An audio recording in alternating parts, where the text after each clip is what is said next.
Hey, Par.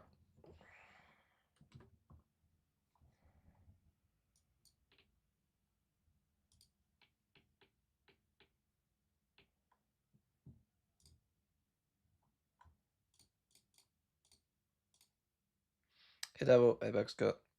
Phantom. SXH Pro. SXH Pro.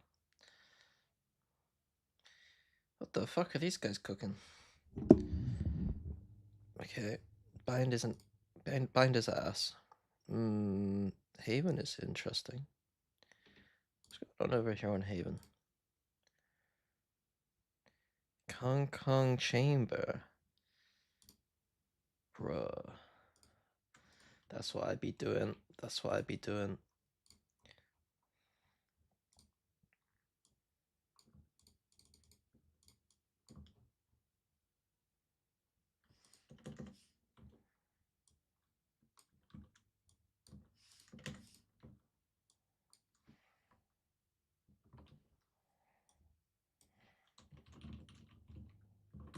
I would just be leaning into Kong Chamber, honestly.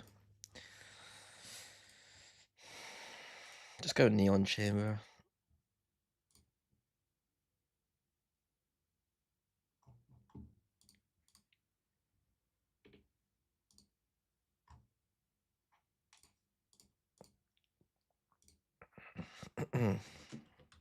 Chichu's still Chichuing.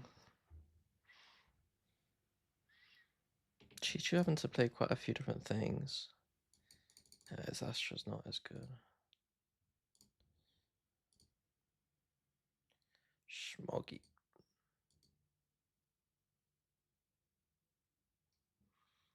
Yeah, it's just weird to see, isn't it?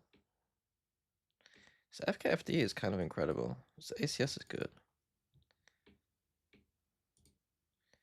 He gets the most FK per round in the league. Why is his rating so low? It's because he's dying a lot.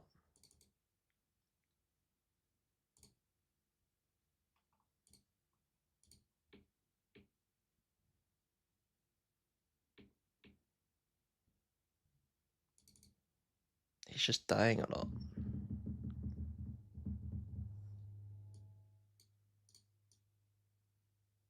Christ almighty.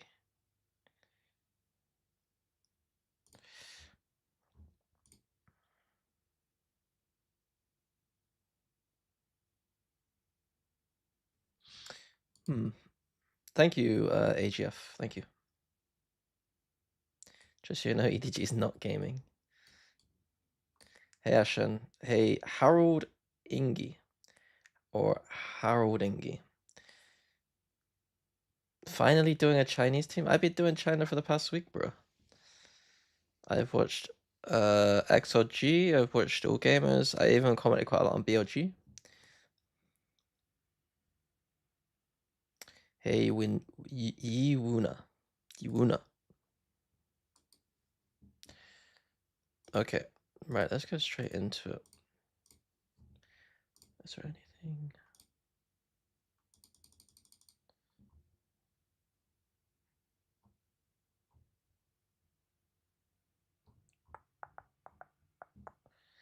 Okie dokie.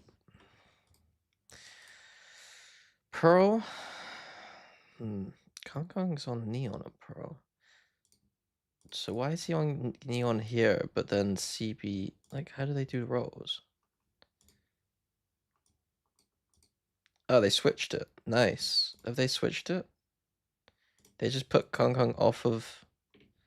In other games, maybe Kong was on... Wait, why has he got any Euro games at all in the past 60 days?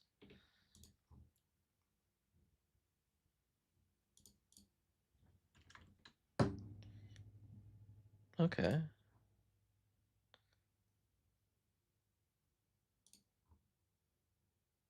Oh, what? What?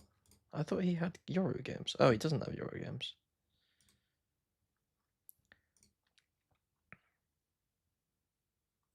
He's just a jet player. He's just a jet player. He's unfortunately just still a jet player.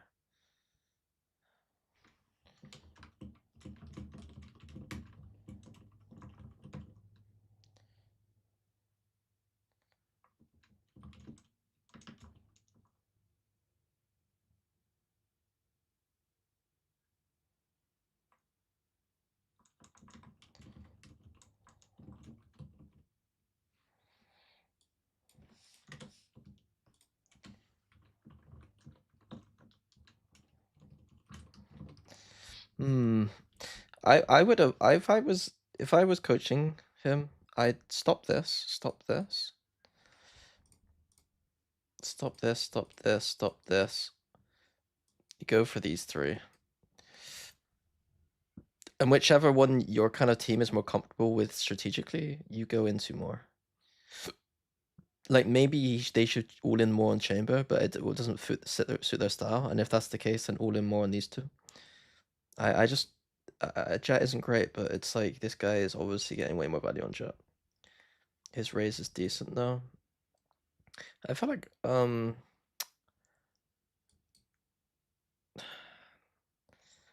feel like historically I've just never considered him a raise player. Like obviously all time his stats are gonna be good because he's just, you know, farming China. But like at the same time, his Jet is still look at the difference. His raise would have been played a lot earlier than his Neon against weaker opponents, and he's still like 1 rating lower, 0.1 rating lower. He's not a Yoru player. Like he just can't play Yoru. He's got a negative FKFD.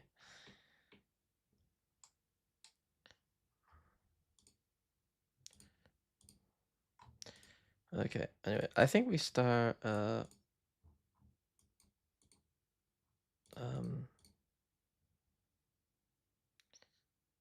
I think we start with some positivity on Haven. It seems the most interesting to me. And we go back to Pro maybe.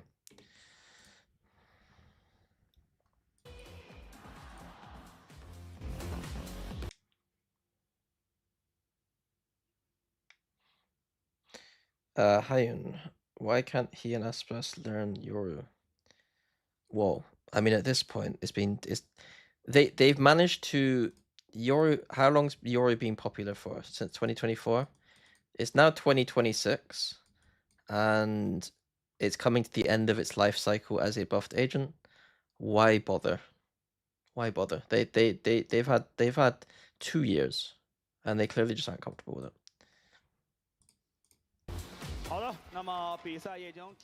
Or they're not willing to learn it. I don't know. The fuck is this wall? So this wall, I don't love, but it's like pistol shenanigans. If I see this wall in multiple rounds, I'll be annoyed. I much prefer this version, but this version has the ability to help with post if you aren't buying an orb. So no orb for Chichu because he's a fucking killer. So we're seeing fake C, probably some kind of weird A split. This will give such a massive tell though that if they're smart, they can look at this and know they're just ending A probably.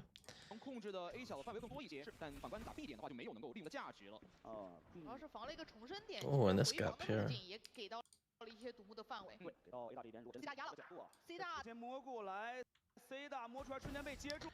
What are PLG doing?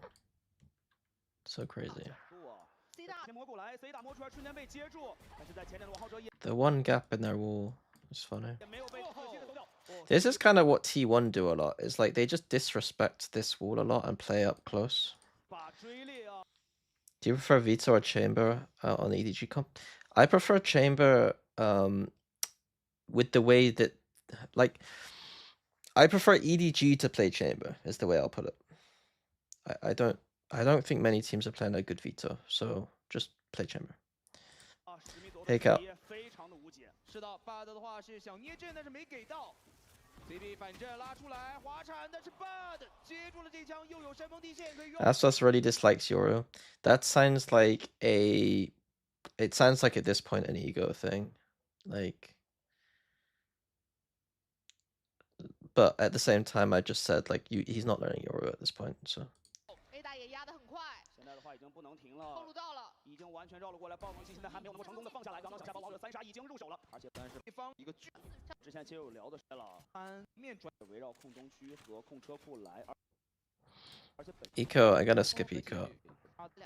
线这是这么经济哦，难道是 For fighting, can they sniff this out? 康康发的吗？对，我康康点了 Breach on Haven in the big 2026.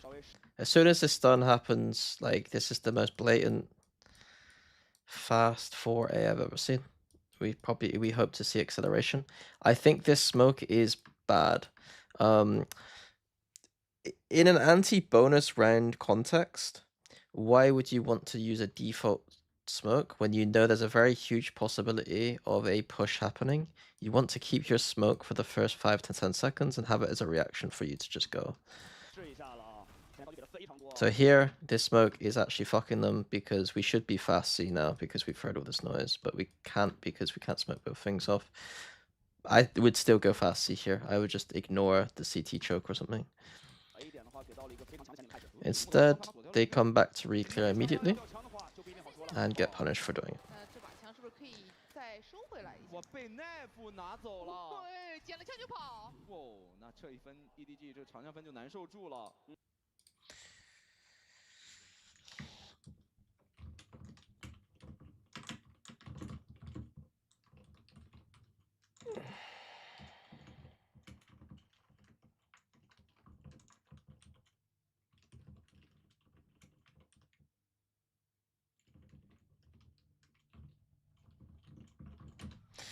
So, ransom notes done.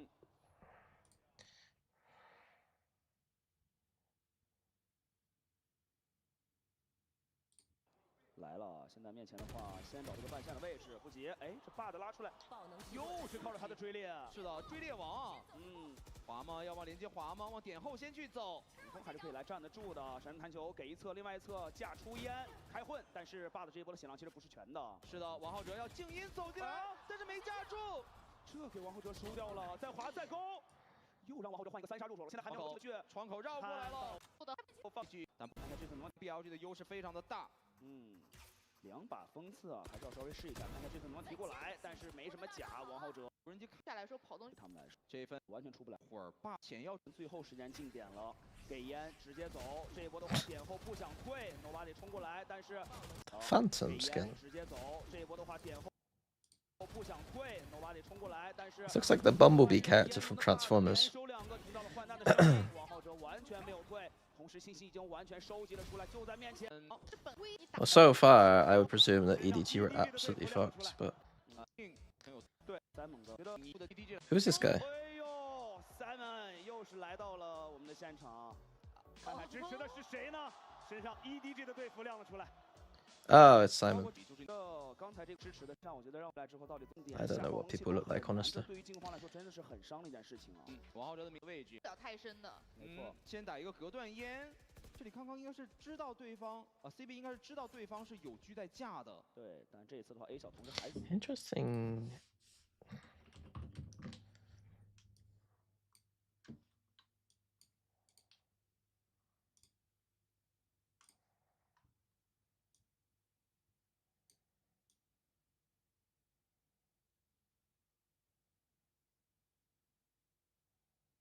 Why is this any better than this?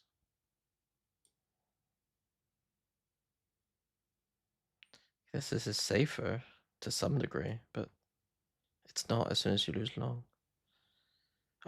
This TP is inefficient, right?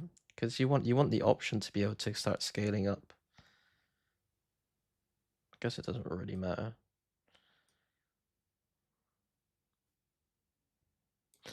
I don't know. 手搬起来，有人绕过来了，那能够找到吗？抓了回来，但是康康是率先落到了一个有利的枪位啊。而且是踢到了 C 大的方向。这一拍的话 Is it going to be a lot of just like 1-1-3? I guess. 其实进攻方可以稍微的缓一缓啊，去摸一下对方的 Chamber and Viper aggressive lurking with a 3 taking control. 这么拉了一下，缓啊，去摸一下对 We 方 have a Viper wall, by the way. 进攻防守动向。哇， I just 这么拉了一下吗？我这个其实是一个挺大的问题，但中路球就是打掉了对手。哎呦，这正好找到了。 it's just pure individuals right now. 说，但是可能就是还是想但是他们跟球边啊，对 BLG 来，他的击败的成是我们 VC。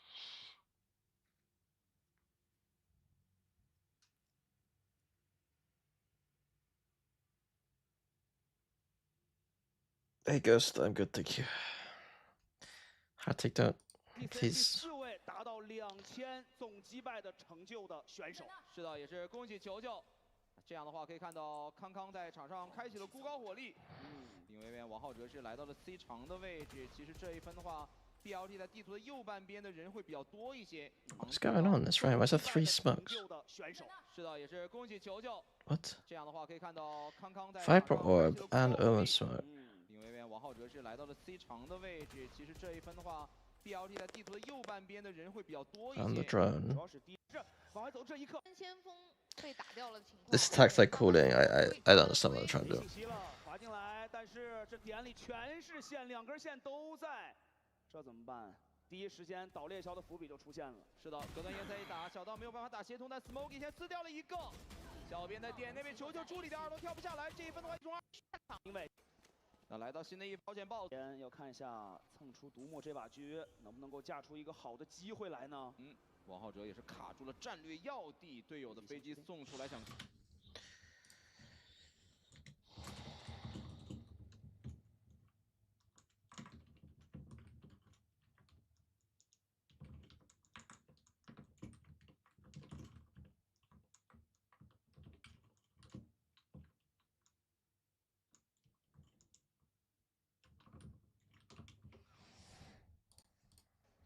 但这个飞机的话，好像能量不太够，想拉一下，哇，甩到一点。是的，应该是一个穿板。而且 C 大也压了，卢西亚已经顶到了 C 大的前点位。这个防守方其实信息已经拿的是相当干净了，而且两个半线诚信也调回了车库和 B 点啊。哎，把的阵给了，这一分的话，车库开个飞机给点压力，垫根半线，再往 A 大去倒。但王浩哲没中，王浩哲依然在。Guys, I said I don't know what he looks like. Like I couldn't. I don't know players very well, unless you're someone who came like top 6 at tournaments all the time. I probably don't know what you look like, if you know what I mean. Like I've never watched. If you think about the ways that I've watched Valorant, I've never watched Valorant from a live perspective where you see the cameras and you see the players walk on and all that stuff. Like, I genuinely don't know what most players would look like. I'm trying to think of like Gen G, one of the best teams in the world. I couldn't tell you. I could probably, I know what Texture looks like, and I know what Lucky looks like. I wouldn't be able to point out. I think Karen, I have a rough understanding. The other two, Ash and Zinx, I wouldn't know. Foxy9, I do know because I've talked to him.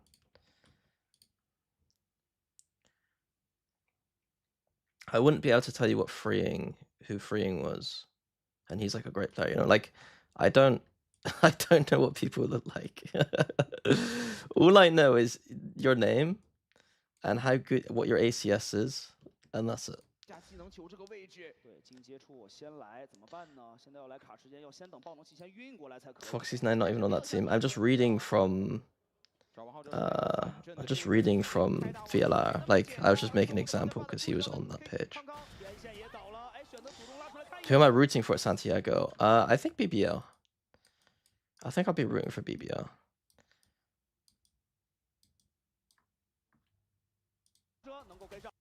Should I lean into it a bit? I probably should, really. The problem is I don't want to lean into it just because, you know, I don't want to be that guy. You know those people who just like randomly like I think Sliggy's thing was like fun because like it was like outside the box a little bit. And like, if there's really authentic fandom, like with FNS and PaperX, like it makes sense. Am I authentically into BBL? I think I am. 人依然还在这个隔断页完全出不来，眼中一混，奈夫再收球球，瞬间只剩下了 nobody 了，而且他现在明白 Yeah, I should lean into it. 后卫已经完全失控，回来处理能够处理得掉吗？近大远小了呀，先漏。 Bro, I thought this was a... What's going on in this game? Oh, they actually win the last, like, 5? Fuck me. I just look lost right now. 所以对于边线来说的选手的要求会更高一些，那压力会给到康康的。明居架窗口不太好漏，直接被狙掉。王浩哲今年的明居手感非常的不错。这 A 只有半线，他这次摸的是 A 大。对，但现在 This ain't even like... Is it this meta? Partly? It's partly this meta. This ain't even Valorant. There's just people peeking and dying. It's not Valorant. I don't think it's even necessarily China. It's just this meta. It's just... Oh look, they bought it up. Oh look, you've walked into it. Nice little Neomu. I like this. This is the first nice thing I've seen. A little fake Neomu TP in. 要看一下这波注意力能够拉扯多少了，但你能看到是小编完全是不扭头的，依然不信你是真禁闭的，依然觉得你是要来打 A 的，这个思路好清晰啊。这里 I plan retake A because he got breach shot maybe. 其实 BLG 现在唯一的问题就是 Smokey 这个点可能会成为一个胜负手。 Nice by Smokey. 打掉了王浩哲，但是 A 点的低包，同时也被飞机给标注了。现在选择离魂来到队友的身边，先和队友来完成汇合。但要注意的是，对方是双先锋，有大招，反清点内站不住的。是的，看一下小编的寻地剑配 Bud 的大招，这一波的反清会非常的有力道。对，现在的话，二楼现在也已经就位，不过 CB 第一时间直接收掉。 It's a waste of a breach shot. You can't breach shot through a Viper orb, guys. You need to bait that Viper orb out. Should have review map 1 and refused to review map 2. Oh god, I think we might have to have a conversation at the start of plat chat and be like, look, like, how are we approaching? Like, the problem with this segment is that like, if we do a plat chat segment, is I think we're all going to be really negative about China to the point where it's going to come across like they don't stand a single chance. When the reality of the segment should probably be they have a very good individuals who can win them a game, and in this matter, it doesn't matter. But there's obviously a lot of things that they need to work on. Oh, God. I think every time someone says something negative, I'm going to probably be like, yeah, but they can shoot their gun. 完全被锁定了，球球完成残局的处理。哇，这一波的处理太干净了。哇，我觉得这一分对于 Smokey 来说 Yeah, there will be a Chinese team that goes on a random run. Yeah, for sure. 所有队员的这个位置会被揭露，因为 Am I going to be involved with plat chat top 10 player list? No. 王浩哲这一把明居，并且还经常 I opted out of that segment. 汇合，帮助一定 I said, unironically, the China segment is probably my best use, despite the fact that I don't know that much. 完全没有动。来吧，看一下，依然还是一个狙对狙的情况。那中区先抢下来，先破一下有可能的一个道具啊，道具不让对方拿这么轻松了。I think it's an issue that I need to resolve. Is that like maybe people want to hear my thoughts on the top 10 players and stuff, but realistically, my analysis is probably no better than anyone else's. 先收，想做大蓝来拉扯枪。背后来了，闪弹球躲开，同时在转弯。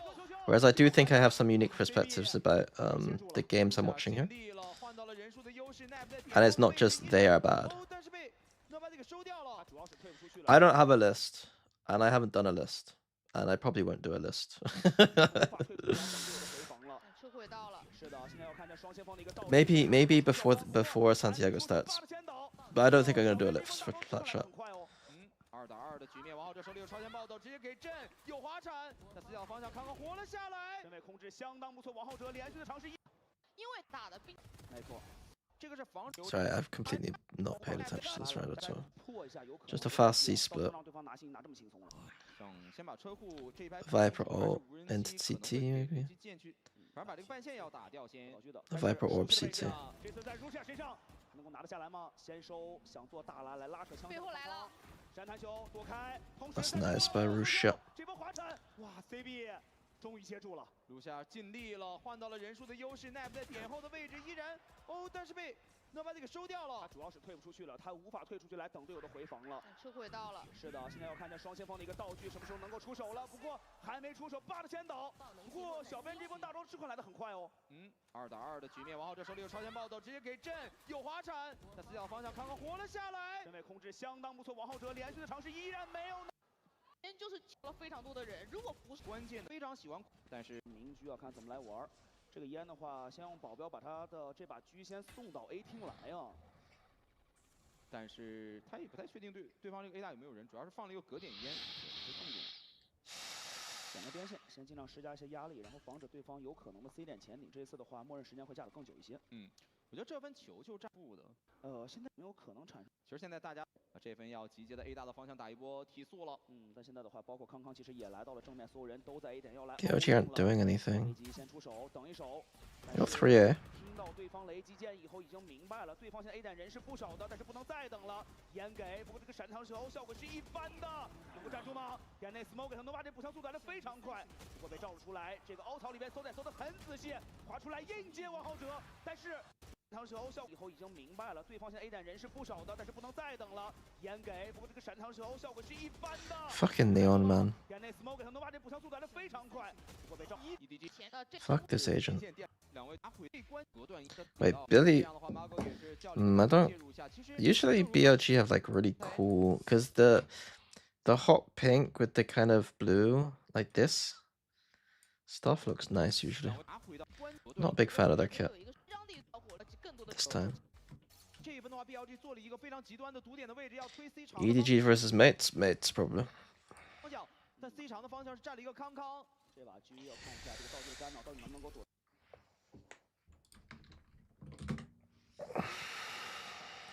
开了，第一时间还是被镇住的。这个落点有点，落点的话能够退的，这个道具的干扰到底能不能够躲得开了？第一时间还是被镇住的。这个落点有点，落点的话能够退得开吗？但是 It's nice by Neon. 开了，第一时间还是被镇住的。这个落点有点，落点的话能够 Uses the wall to protect Kong Kong. It's quite nice. 一堵烟枪把他给接了出来。球，同时明白对方 C 场顶出来的情况下，车库的包夹来了。不过靠着自己的3波球龙还能够掩护住一个侧身，但这一波如果想拯救队伍的话，变克必须要打穿，但是变克没有拼过 C 间壁。这一分来讲隐身，但变的队看起来怒吼对他来说，这一堵烟墙拯救队伍真的非常关键。Fast A again. What's the reaction here from EDG? C split. It's doing fake C. Oh, it's the double TP thing again? 回来支援的，所以中区一定要勾一手的。哎，但是 Smoky 进去了，冲进来了，是的，而且 Smoky 反杀了一个，但是霸的还活着。The B pressure allows them to go into C. 霸的还活着，他就还反手，现在手里还有2颗闪手。 Maybe a little bit easier. 没有太多的道具支撑，但还是没有逃过康康的明狙。渗透来了，又是一个击败。Just get this guy an ult, man. Okay. 动啊，相当哎，来吧，跟着我。是的，买我们的劲爆和挥动的话，是可以一起来参与我们旺旺的抽奖的。哎，来跟一下我们这个奇乐的表情啊，这个我。There's no way. There's no way you're watching the screen and not realizing you're on the screen. 劲爆和挥动的话，是可以一起来参与我们旺旺的抽奖的。哎，来跟一下我们这个奇乐的表情啊。 Oh, maybe he was looking at a different screen. 这个我觉得是要这个，就是酷酷的这个表情得跟上。我拒绝，我拒绝。所有拍到的一些观众都可以来模仿一下左边这个镜头的表情包。He looked like he was being arrested. 有这个。 Why this guy's actually got a bottle? Wait, this is fucking paid actor right here, man. Paid actor. What's going on? Some paid actor shit going on there. To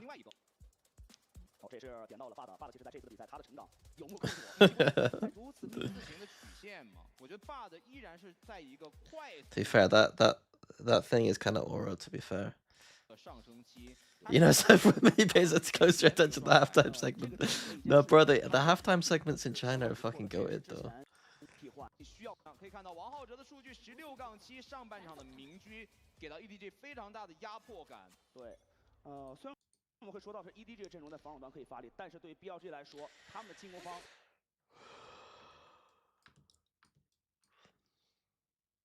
Against a non-Viper team, I don't think you should trip this. I can understand why against a Viper team you might want to trip this, but I don't really understand versus non-Viper. Most of the time you're going to be able to know whether they can go here or not, because, like, you know what I mean? You got La line in. They could cage up, but you can kind of feel whether they crossed or not. They're never really going to walk up solo the whole way. I prefer the trip to be somewhere else, personally. Or do it the other way around, because the line here I think is a lot better than the line here.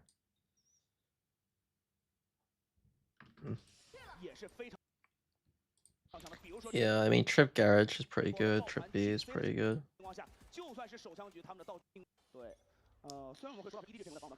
So Choo-Choo just bit Choo-Choo. Chi-Chu refuses to buy an orb because he's a fucking gangster that just kills everyone. So the other thing is that they got nothing on C to hold C with.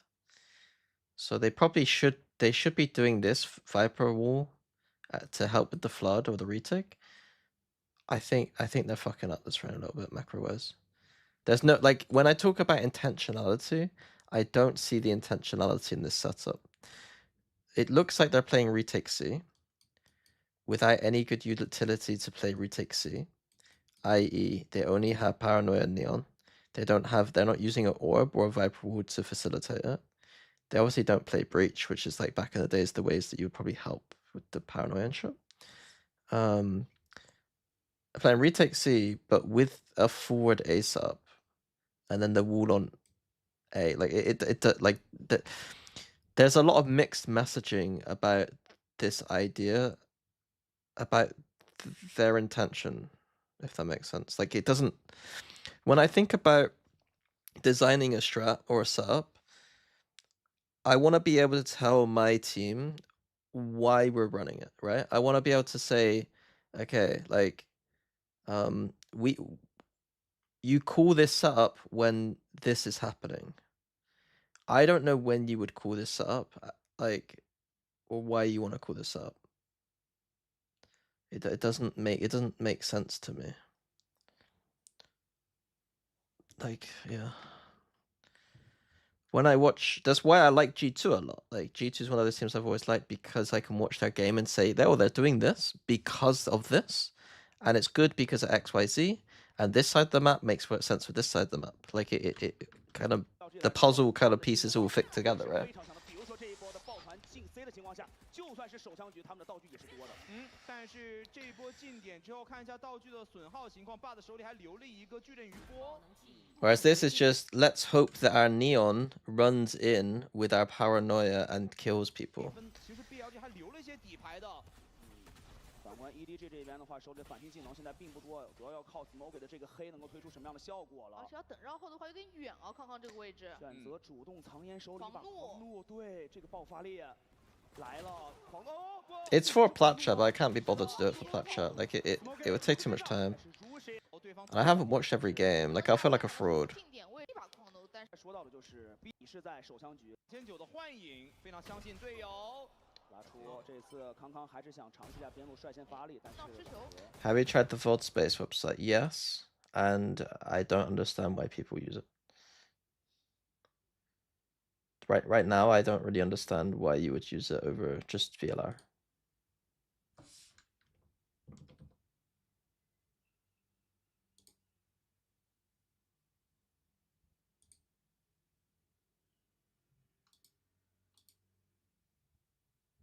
It doesn't really make sense to me. I'm not usually this mean about stuff, but like, I see they're trying their best to market it, and I'm just like, I don't understand.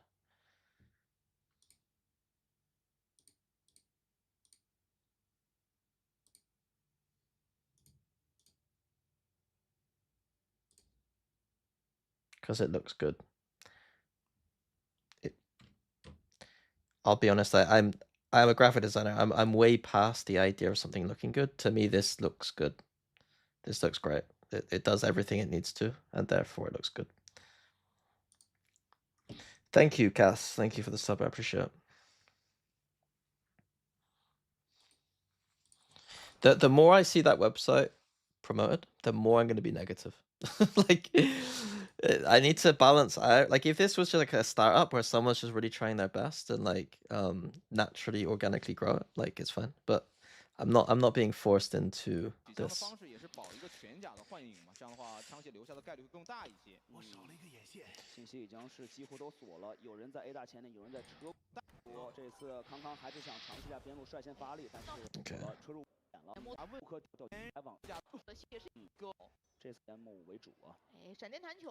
Again, we're setting up for a deep A control, but then we leave a trip here. It doesn't make sense.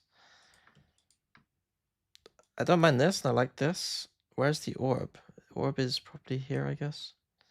Don't understand trip. Don't really understand trip. I kind of understand that. I guess part of their intention is going to be that they're going to leave Kong Kong by himself a lot on A, and that trip makes him feel more comfortable. Is probably the answer. But right now, there would be a massive gap. Okay, so I'd rather have this trip on B, and then if they do fight A, these two players can stay A. We've got 3A, and then this player doesn't need to hover on B the entire time. I'd rather have the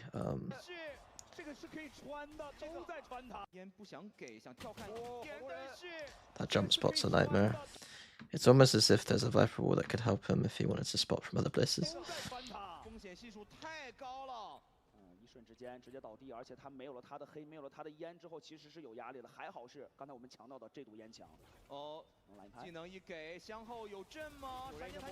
It's nice. Nice hold. Ultimately, BLG kind of ult in a little bit.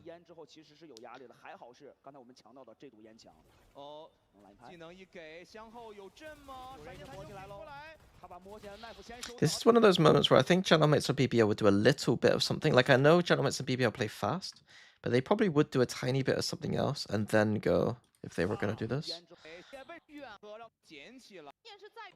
I'm trying not to be too much of a meme about the idea that every team's just playing like 99% aggression. I'm trying to think about how other teams are playing. Trip in front of him on short. I don't really understand. Don't really understand. He's playing in front of his own trip. Don't really understand.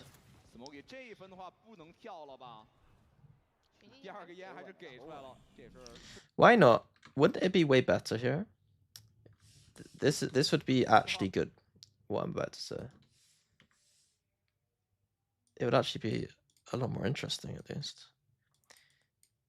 He holds his trip here. And then if he's TP'd back, forced to TP back, then he can... Oh wait, actually, it doesn't work like that, because he is TPing back.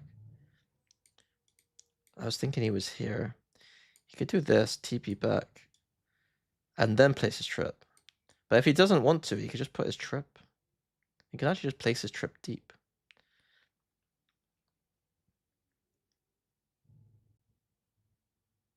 I don't know where you put it, but you could put it deep somewhere. That'd be kind of cool. I don't really understand. So he's TPing away, and then they leave Neon solo, and Neon plays next to the trip. Why didn't Neon at the start of this round come to here and play here if the intention is that he's going to TP away and they're going to rotate? Well, basically, we got a line into A main. We know it's clear, and then we leave the line, and now we don't know. Now we don't know. I don't understand what's going on. It's really basic Haven theory, like really basic stuff. We're leaving. Like, why don't we have vision on A main? Why is our Neon player stood still? Oh, he's playing on top of this box, right? But why? It's almost like they've looked at other VODs and seen how teams play against this Viper wall and have copied it, but don't understand why. Yeah, it's kind of difficult to watch.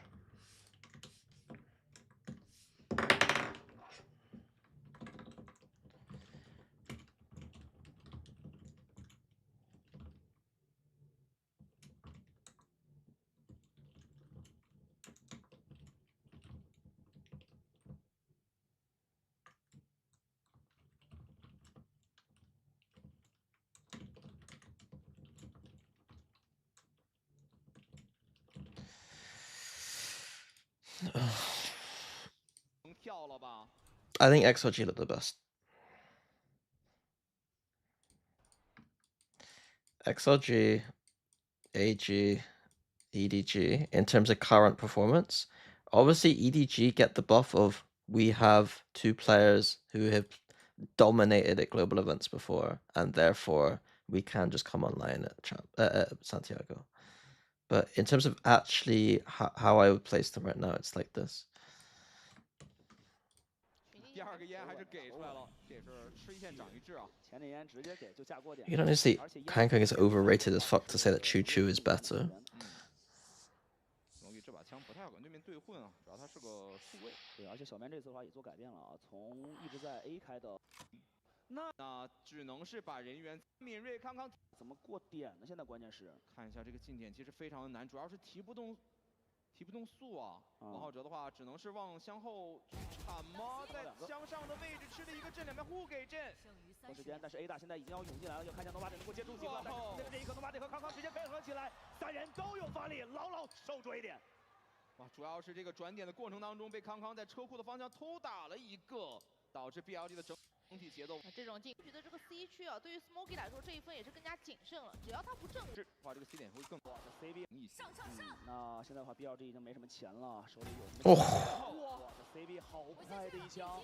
这一闪弹球，现在的话，甚至不断的晃神，不断传递信息。我觉得还可以 CB。他这个位置主要是，即便是枪被打掉了，队友可以帮忙守一下这把枪。而且 Nobody 手里有大招的。He's struggling a little bit. 他要盘算一下这个大招交完有没有机会赢才可以。没错。能跟他终极技能的王浩哲赢阵亡了。CB dominated Nova last year. He's not dominating anymore. He's historically a 190 ACS Yoru. It's not a great look.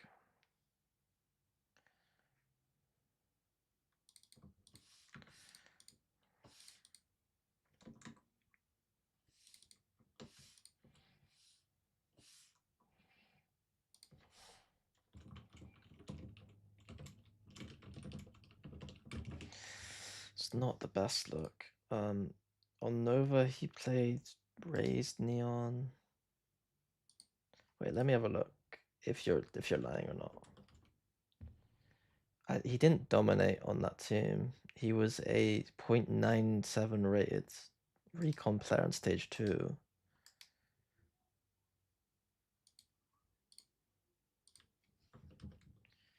And in stage 1, he was a 0.93 rated Neon Deadlock Tail.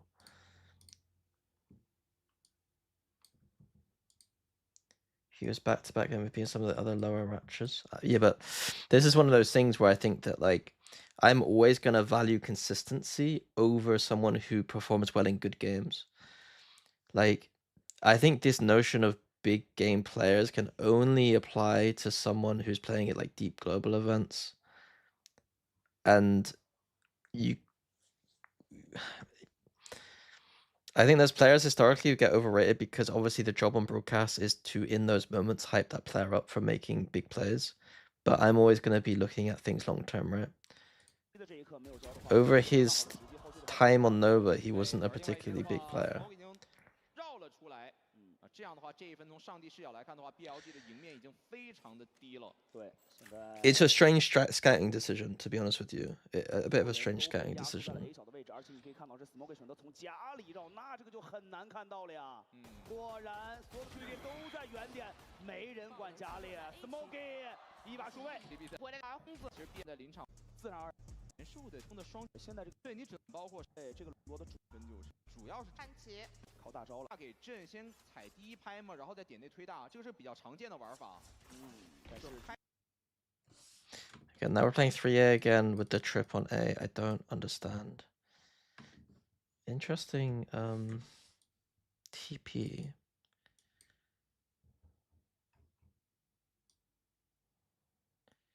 So it means that he's going to go for a deep line here. He doesn't need to TP it out of this line. And then after he's... What the fuck? After he falls back and can play, like, quite aggressive and then TP out. 体，这是一个很常见的玩法。对前点的话，第一时间把该给的烟也给出来，吸引了足够多的火力情况下，他把常见的玩法转换成了更快。 This is probably the nicest thing they've done so far, to be honest. Established a long line, rotate away. Kankan gets pushed off, he can hold this by himself until the rotates come. 有读懂哦，对方已经来了，那这个中间的重防2次的浮动，我觉得这分稍微有一点点，就因为康康走出来，他知道对面没了，在 A 大的位置，人来了，而且在等对方进来的时候，而且选择直接推黑，推黑之后，Is that really necessary?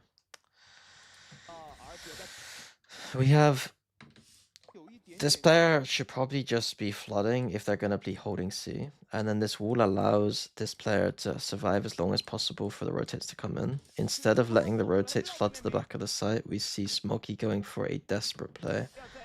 I don't really understand. I guess it's because is the breach ult plus the paranoia and shit too much? He just saw an opening, maybe? It seems a bit of a waste to me. And then Chichu has to fucking be Chichu. Yeah. Chichu's definitely the shining light on this team.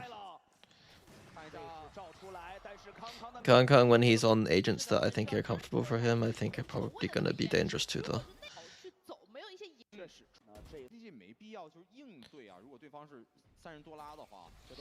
Why not TP Heaven? TP Heaven. Oh, anti-Omino. Maybe it was partly to do with that. TPing Heaven can be... That's true. Is there a good reason for no TP Heaven? Don't know, to be honest.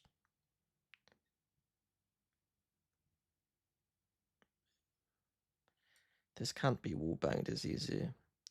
And it's a faster rotate.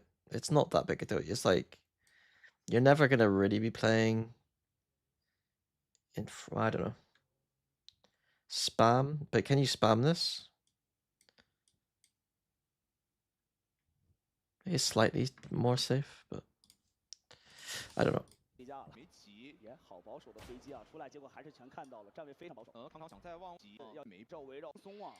Okay, we're now establishing lines on A.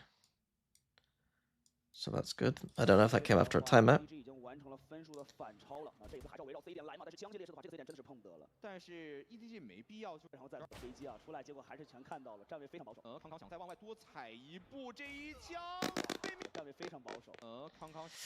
Okay, why? This is typical Kong Kong behavior from when he was like destroying everyone still. We have a line on A, which means we get to cheat 4 players here. Why do we need to make an aggressive play when we have 4 players in the part of the map where we know the opponent is?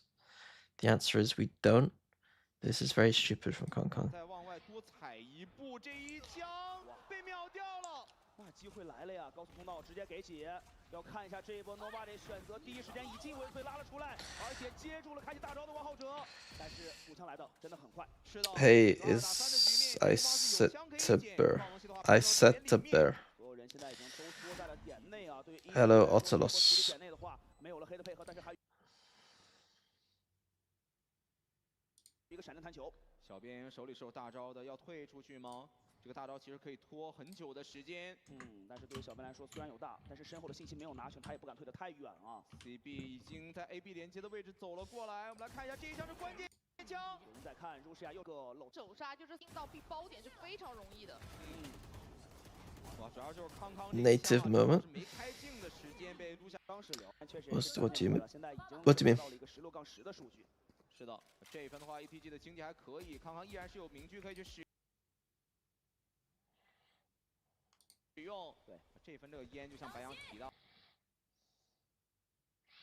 For you, IA is a good tool to use for a Valorant coach. You mean AI? I think AI will probably end up being a useful tool for Valorant coaches. Yeah, probably. At the moment, I think that I was pretty prehistoric when I was coaching on Fnatic. I didn't really use many advanced tools. some of the more advanced tools are expensive and require people to code. And I didn't. Whilst Fnatic had people that could code to help me with stuff, it was fairly slow, I'd argue. It wasn't like I had some nerd with me who would just code stuff easy. Whereas I think on PaperX and Zeta, they are a bit more advanced when it comes to having people building tools for coaching stuff. Over time, I would imagine AI would help with some of that stuff. Because there isn't a replay system, the first person to create an AI tool that basically anti-strats for you and looks at the minimap and creates data from it and stuff is probably in a very advantaged position. But that doesn't exist right now. They practice this comp for like 1 week. Is probably why there's some questionable stuff. The Autumn's been a coach for long enough to know how to do some of the stuff though. And they played Haven long enough. It's not like it's a new map. So I don't think I buy the excuse fully.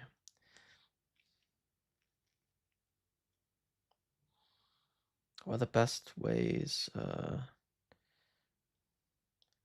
to learn how to IGO?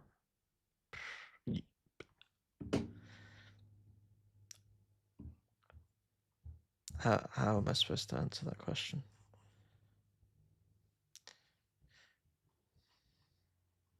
You go IGL a team. I don't know. Like, it's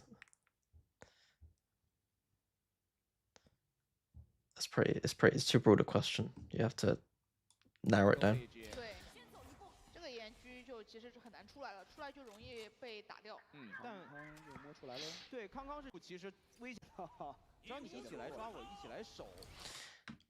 BLG are trying to exec B into a Viper ult. They're picking the worst place to exec on the map and they're doing it against the Viper ult. What fucking planet do we live on?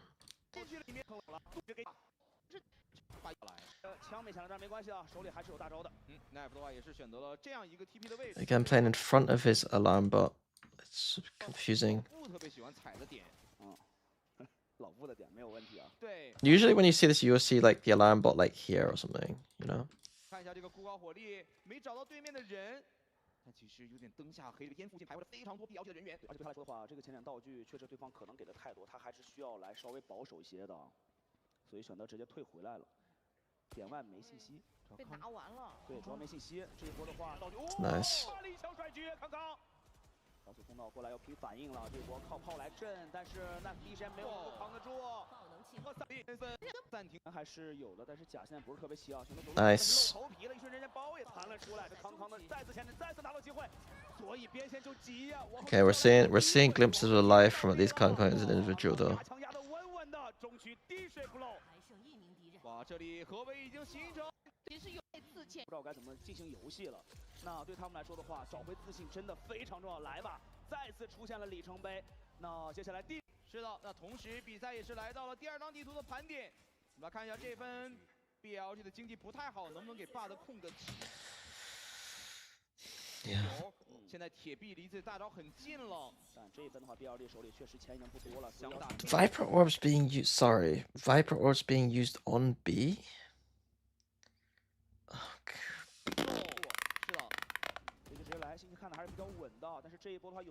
But I mean, BLG are going into B, so I mean, who am I to complain?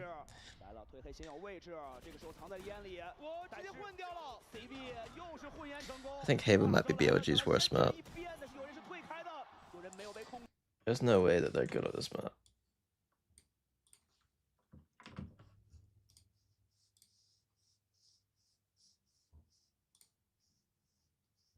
They're not good at this map. Okay.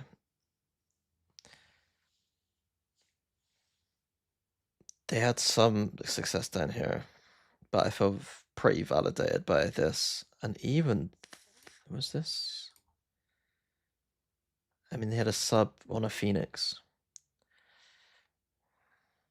Patty take 1 mana -17. You're a great streamer. Thank you, paid Chow. I appreciate it. 也是 EDG 在第二张地图，一个不在第二往会把自己的状。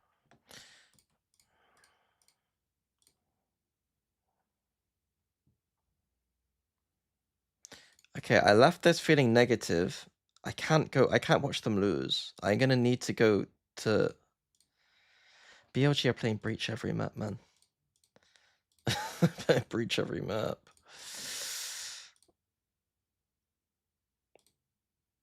Should we just watch Kong Kong drop 30? I think that might be a good use of time.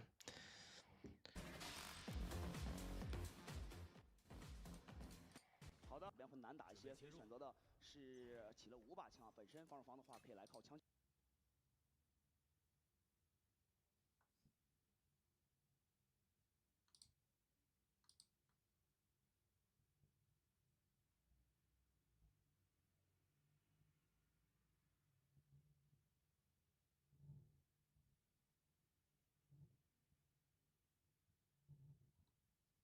说话，中路这里的话，又是给了一个锚点，往侧翼去滑，然后又是一个高低的双架，道具逼出来，再拉一手，但是 Why do I feel like I've watched this round?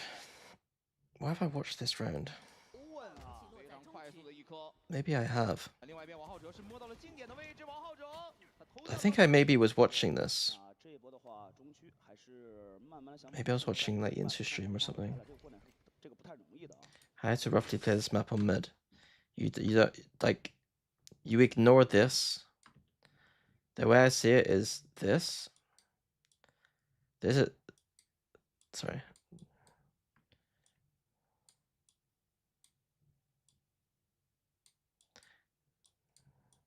This is how I see you playing defense on this map. I think if you're in this spot, you're probably not playing it right. If you're in these spots, you're doing something well. You're doing good. Obviously, this spot requires someone to be probably here, but if you're trying to hard hold this, you're probably not doing something right on the map.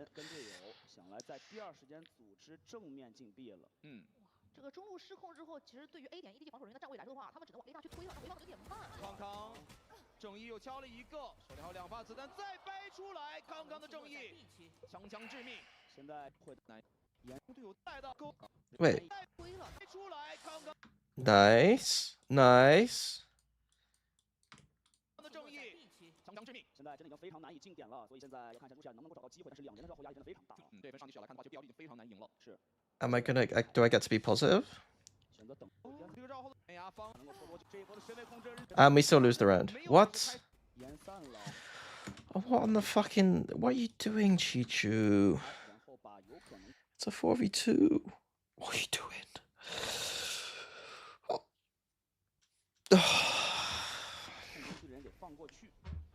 Why? Why?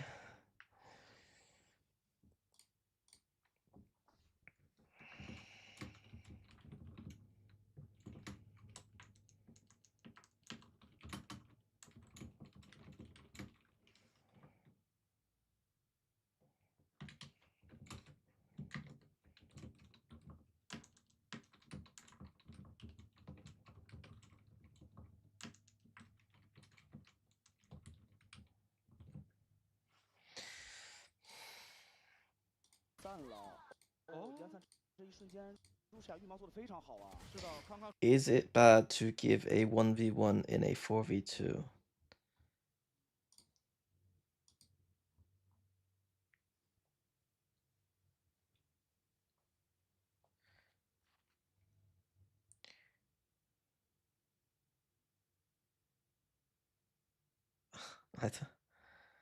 I don't know. Am I...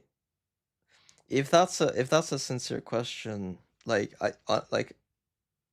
I'm gonna have to reevaluate the way I do these streams, because I think you should be smart enough to answer that, and you know the answer to the question. You know the answer to that question.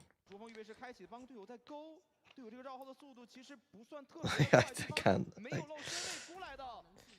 悬崖方向，奈夫也是很有经验的身位处理，是还是藏了回去，而且2楼这边的话能够拖多久呢？康康显然确实还是太低了，拆最后完成了操作，来到前点去。抱团前点，道具还是来先逼退。对他们，如果让对方轻松跳崖的话，也会出现一个结果，就是爆能机放不下来。所以这波抱团直接是让来提速，康康先是如果让对方轻松跳崖的话，也会出现一个结果，就是爆能机放不下来。所以这波抱团直接是让来提速，康康先是一颗，而且还可以来退开，没有问题。烟里面好像没有看到，奈布不知道脸上有人，扛住了，但是枪确实太差了，而且身后还有。看一下远枪嘛，神的还。两枪身体可能就会致死。是，还是围绕空中来进行啊。刚刚甚至没有凌空啊。是，还是要把枪拿在手里啊，技能可以来稍微调整一下的。对，前点给烟，但是借着对方的烟的情况下，直接再往前摸。CB 的话也是像 Jagimo 一样啊，利用这个锚点的最后时间，从悬崖边上看一眼。The fact that they choose to be good enough answer, no. See that's where like you're wrong though. Like you,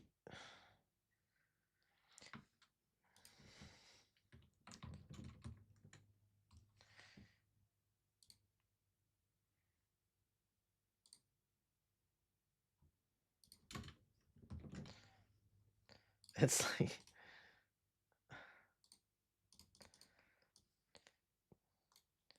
like for the 1v1 in 4v2 question is this, and then you've just asked they won. You just said they lost is here. Like I don't know what the next two are, but they lost. The like results based analysis isn't correct. Like you can just because they lost doesn't mean that this was correct or wrong. They lost is a pretty like low brain take. you have to analyze the process, not the result. If you've got a huge sample size, then sure. But just saying what you've done is do the equivalent of in poker of having the worst hand in the game, a 7-2 offsuit, and then winning the hand against someone with aces. Going all in. I'm all in. You're all in.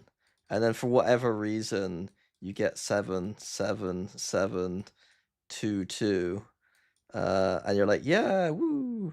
Like, it's not. And then you're like, oh, I won, therefore it's good. It's like, you know. I kind of get what you mean, but at the same time, it's not. It's also I'm being pedantic, but. You know.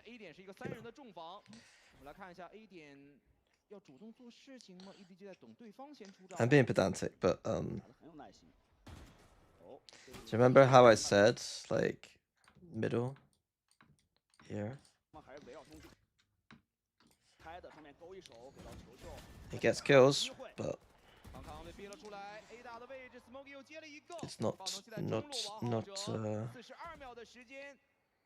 it's not gonna work in the long term. And then we've got someone in a 4v1 just peeking randomly.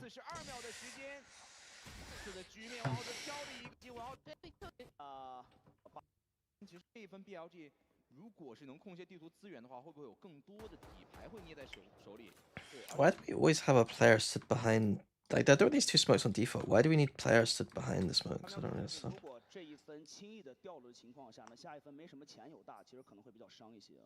会很断节奏嘛。对。看一下。在体系里面，开局中路一直在封烟给压力啊。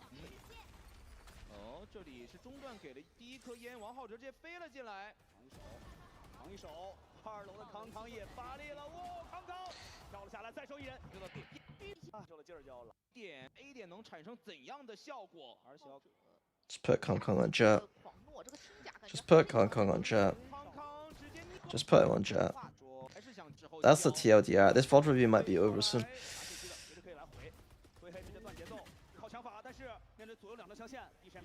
定点时候交还是顶对方反清的时候交？对，而且要小心这种。They're a 2-1-2 hard holding mid team. 烟啊，你看这前点人又来了，这敢不敢过这一次？要来吗？飞过来，拿信息的，随时可以来回。灰黑直接断节奏，靠抢法，但是面对左右两条枪线，B山没有能够站住。拿完信息退出来了。哇，这一分的话，看一下再往2楼的方向进发 ，Nobody 收了一个。2楼没有能够这个抢下来 ，Nobody 现在血量不多了，但是2楼。I thought on the pistol, because we saw this 2-man push, that we might see more interesting stuff, but so far we've seen like no aggression on any main, and it's just been Kong Kong running around the map killing people. 这个烟外虚混掉了，而且王浩哲手里还有大招，但是两个人站在了一条线上。康康是驾驭了巨人的悬崖的方向，凌空起身，抬大起飞，太直或者 C 有点是太多了，尤其是这个金，就这一下，这个闪光让康康有点无奈了。哦，拿是。那对于 BLG 来说，我们刚才一直强调的大招循环，这就来了。大招真的很多，4大招在手，点内怎么站呢？要看一下这个宇宙分裂怎么来拉一会儿。对 Okay, we do finally see. But why is this not joined? 还是能维持得住啊。那对于 BLG 来说，我们刚才 Why didn't this player join and then have this TP this way? And then we can actually push through on A. 强调的大招循环，这就来了。大招真的很多，4大招在。放点的话，这个回防也无从谈起，只能是接一接。All of this base made, and we're not going to be able to do anything with it. Because Euro, I get back the Euro's going to TP, and I don't think Jet actually walks up. Well, actually, he continues. Kong Kong should have joined him. Instead, it's a disadvantage 1v1, pretty much.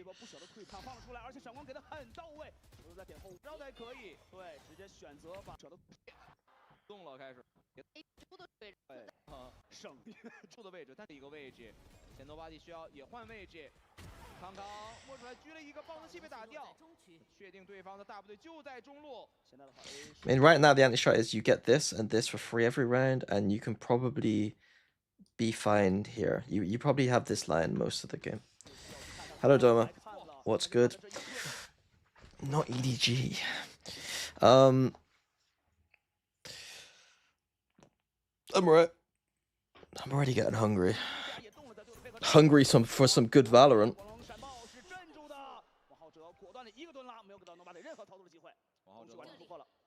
I'm interested in why EDG not throwing the one-way A main smoke. They prefer on the ground to get, and they got brute force 3 times. That's interesting. I'm not really paying attention to micro, but makes sense, I guess. CB said fighting other regions would be easier so they don't anti.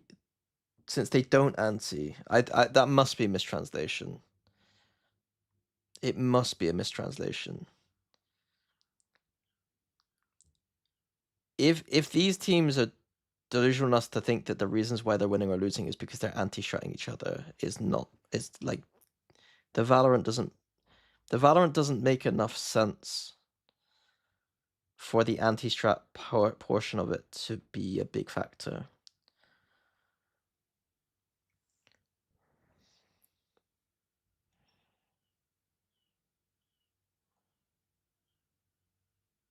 Kong Kong replied to him, that's going to age badly.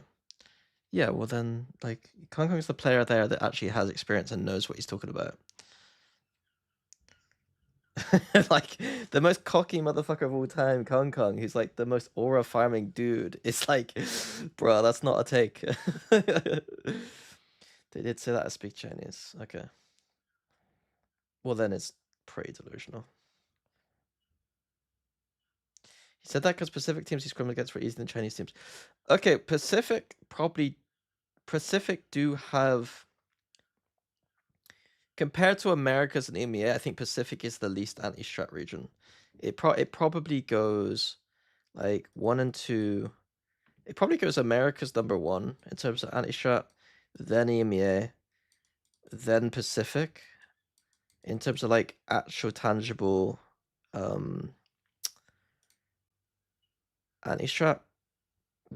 This I might be low on. I'm not sure, but that obviously region strength is different. But in terms of like when I feel a team has shifted their ideas, I think Americas is probably the most consistent at doing it. I think Pacific is the least likely region to fully change ideas, or I could be wrong. The Paper X version of anti-shot is kind of interesting. It's more like it's almost like, because Paper X are kind of a bit more fluid with how they're playing, it's almost like they are able to change up their own stuff a bit more than like, it's almost like they anti-shot themselves a little bit in a way.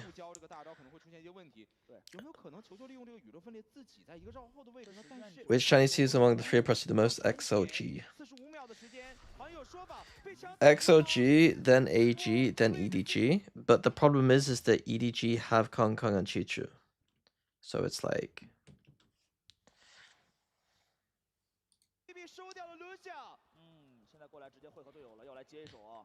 I can't exactly bet against Kong Kong and Chichu at a global event, really.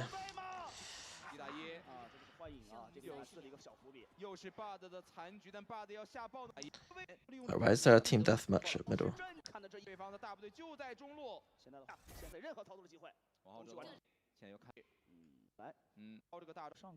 Why did they split?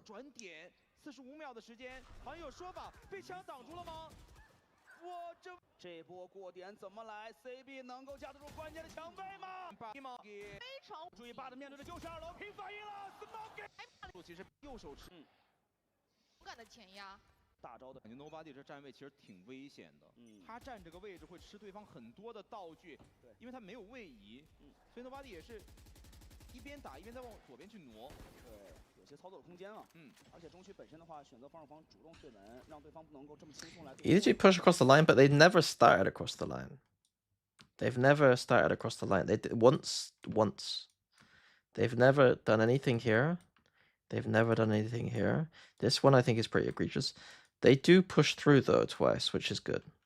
But yeah, they're not very aggressive.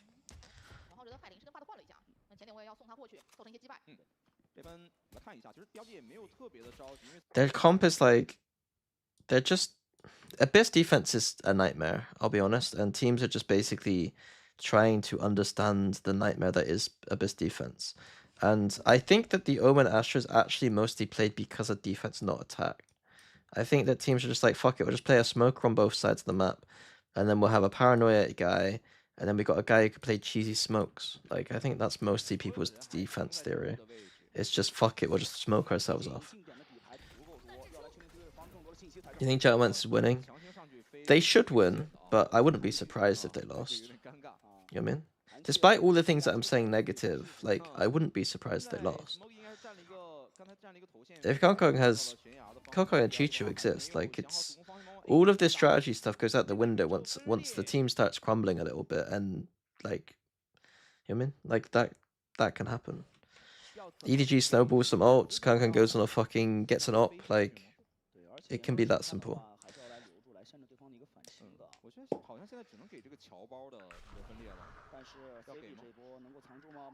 It's like, there's more randomness in Valorant than there are in other sports and games. It'd be really interesting. I've not really thought about it this way, but I wonder if you could do a tier list of like randomness inherent in gaming or sports. I think that like there's just far more randomness. And so it is kind of Balor's Law to some degree. I don't know, it's like RNG card shuffles or variants. I'm not smart enough to answer that question because I don't really know the difference.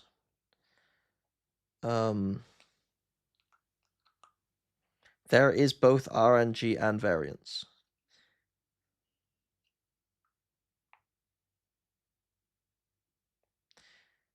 I don't even mean it on that level of like, but yeah, it's both. I think there's both. Hey, honey.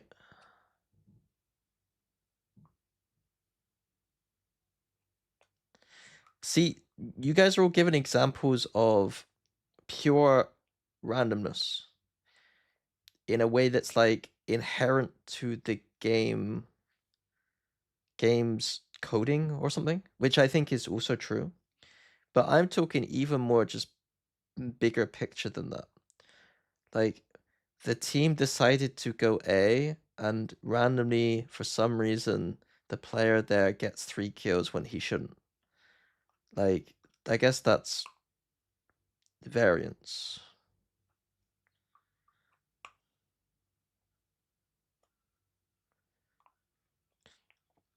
And then the knock-on effect of that is that the other team has to eco and you just farmed an ult. It's just like the way I'd see it is like when I play Quake, I know that in Quake, if you are a better person, a better player than your opponent, you are far more likely to win than if you're a better team in Valorant than your opponent. Quake is a game in which when you are better than your opponent, it's a lot easier to display your power, if that makes sense. Like, why is that? I guess like low time to kill probably helps. Yeah.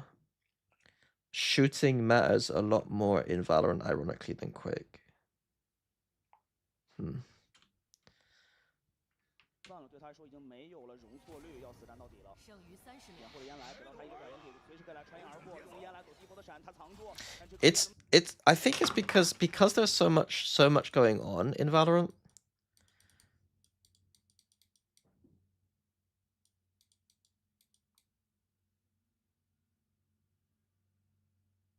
Is there anything else like util? There's so much things happening that there's variance and randomness, I guess, in all of those things. And so that's why you'll see some teams basically, like, I think the funniest moment for me, well, not funny, but like when Elmer Putty came to Fnatic and we had a discussion once, like post kickoff, and it was like a lot of these things we were trying to control a lot when I was head coach, like really trying to control stuff in a way that like I think a lot of teams don't. Like a lot of teams just accept that like there's a lot of variance in the game and a lot of things to try and keep track of. Let's just try and shoot our gun because there's too much. Whereas like in my teams, it was like trying to eke out all the advantages from like every section, knowing that we're not necessarily going to control those sections, but gonna get slight percentage advantages, maybe. 能反应过来不太对劲儿呢，反应过来了，里边直接给炮了，哇，好戏！这波 BLG 也没有交宇宙分裂，而且中路断了一拍，在发发出点的位置又被混掉了一个。Does anyone know if many just watching the BF5 is going to watching the other maps too? I'm gonna try to watch all these maps, but honestly, 有点出不来了。看一下朱诗雅的绕后也要 like, 来了，但是刚刚这一刻，小红蝶 oh, I like the golden outline is kind of cool. To be completely frank, I've watched this version of Abyss about 100 times, and it's a little bit boring. BLG 在这种处理终极技能的置换上做的特别的到位。你可以看到他们 I'm basically just watching Kankan popping off right now, and I'm trying to watch Kankan pop off. 还是那个问题，就是你点里如果站对方小技能前点不省，后点开大怎么办？所以这次选择的是前点缓看一下，然后重控中区。That's kind of cool. You got the Yuri hiding under the thing, but it is eco. 是挂在了绳上啊 ，CB 找波机会，挂绳听信息。 吃炮 Why do they keep? 还是那个问题，就是他站在这儿很危险。I don't understand. 他也没有位移这个影响，没办法。巨刃，人都要脱离啊，这折太厉害啊！操作比局真的最不能折，就像金石那段太不仅是的优势。Cow, fakes work really well. 没错，还是那个问题，就是 BLG 的大招太多了，他一直在转，你换技能真的换不过来。但是 CB 这次有大了。 因为你说他要往前顶，他得自己打闪，其实没那么好操作。对。中路 BLG 还是踩一拍，这无论怎么样，控中绝对是一个最稳妥的选择。对，而且本身是双先锋双烟的情况下，这烟也可以源源不断。Okay, we see some aggression for once, using the smoke to cross over. 都尝到了甜头吧？对 ，CB 还是想主动 It's 做 not 事情，但这个 recon. 有点 What? 太犯规了，不凑人。 Okay, nice idea. So the recon came in with the flash. It was a cute idea.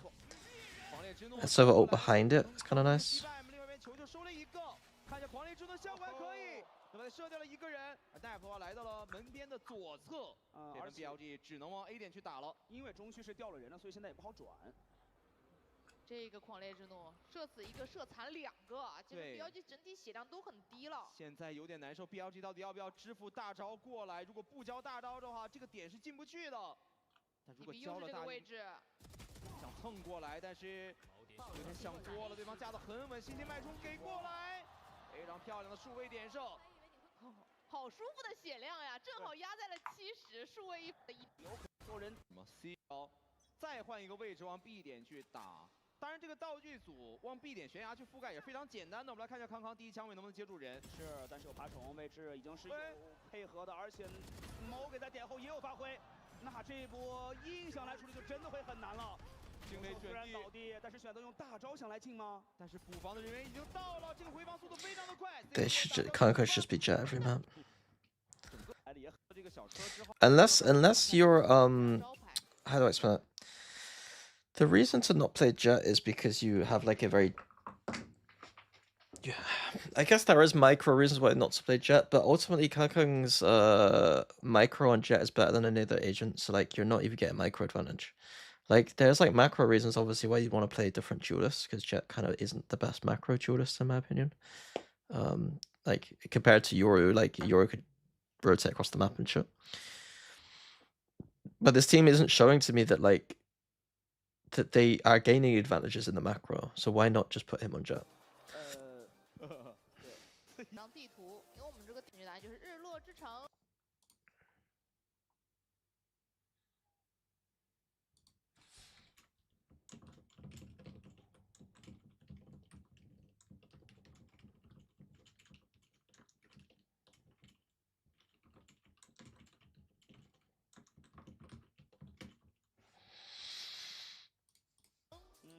小细节很多啊。继续猜。Do you think Coco's Neon is weaker than his chat? I would say at champs when they won, his Neon looked phenomenal, but I think that his jet is better than his Neon. Yeah, I think his jet is better than his Neon. 甲其实也有些小明显哦。混沌，对。看出来配合大招，还是 He is like he comes from that school of old school like. Even Durka's jet is probably better than other agents, but he's good enough at the other agents to give you advantages. He comes from just that old school, like Aspas, Durka, Kang kind of jet school, you know.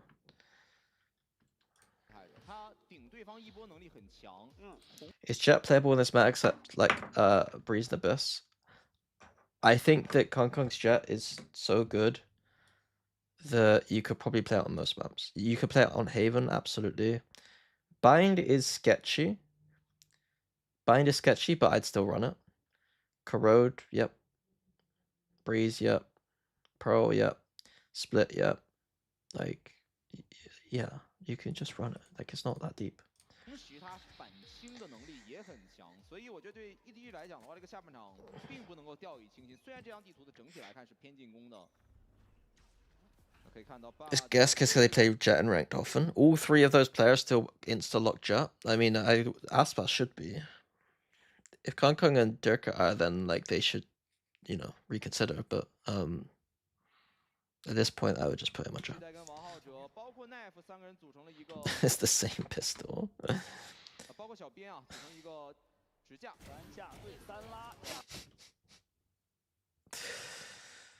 Really? Defaulting mid, I don't really understand why we have to dry contact into this.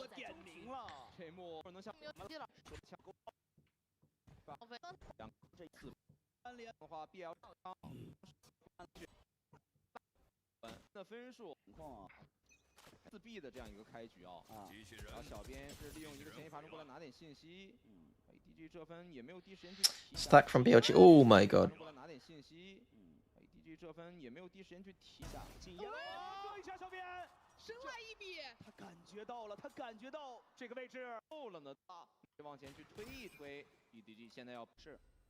路突破藏烟，这一次康康搜走的比较多，而且可能会错进错出，可能会错进错出了。哎呦，霸的！哎呦，这个画面行。王浩哲这把飞将可以等一个回血，还在 Knife 的烟里面又藏一个。这一发真的太厉害了，包括霸的每次都会有一个。 这份没钱了呀，应该是 A 点是打一个小小的接触，然后 Do they win this round? 往 B 点去走的。 They get ecoed? 而且对于 BLG 来说的话，这一分技能点也很重要，他们大雄马上就到。而且时光修罗场接下来对今年来说也是一个巨大的，而且你能看到是 A 点其实是想做一个潜力的尝试。是，看一下球就是埋在了管道里面，另外一边的话路下的位置很危险，康康过来抓，哦这个闪，我两个人被闪了个接近，但康康收掉了对手。好 ，CP 已经捡到了枪。 打起来不时间的，而且刚才球的话，第一时间看了一下中军的身后，对自己也是被3连金搞到了。回防较大了，是的，对方现在已经全来了，而且现在的话手里技能还是非常多的，觉得主动顶了出来，这一波冲刺有发挥 ，CB 也有发挥。I think BLG should have won this game. If this is the round that's the turning point. BLG were in control. 打了一个1打2的局面，看到了对方的第一个人，第二个人好像听到了一些动静，没有搜到。 他以为在死点内。王哥手里还有一个光冷闪爆，这个过这个死角的时候还挺有用的。单向，哎，这个是露脚的呀，王哥。这单向真没办法，来吧，高效火力出现了。哇，但这一分还是清对方家里这一拍显得至关重要。是的，我觉得如 What were the implications of them losing this round? 时间呢？一个1打2的局面，看到对方的挺有用的。这单向真没办法了。高大，而看接下来对于今年来说也是一个巨大压力，而且 What's the economy like here? They still get a buy, but they would have been buy 2. But I guess it's if they win this round, then it really snowballs. EDG only won 3 out of 8 pistols. Oh, okay. Tomorrow I'm doing plat chat, so I might not stream. I don't know. At least in the maybe not in the morning or afternoon. I think I'll support BBL. I think I'll be supporting BBL, then mates. And after that, I don't really care. Alright, Paper X I've got affiliations with. G2 I've always enjoyed watching.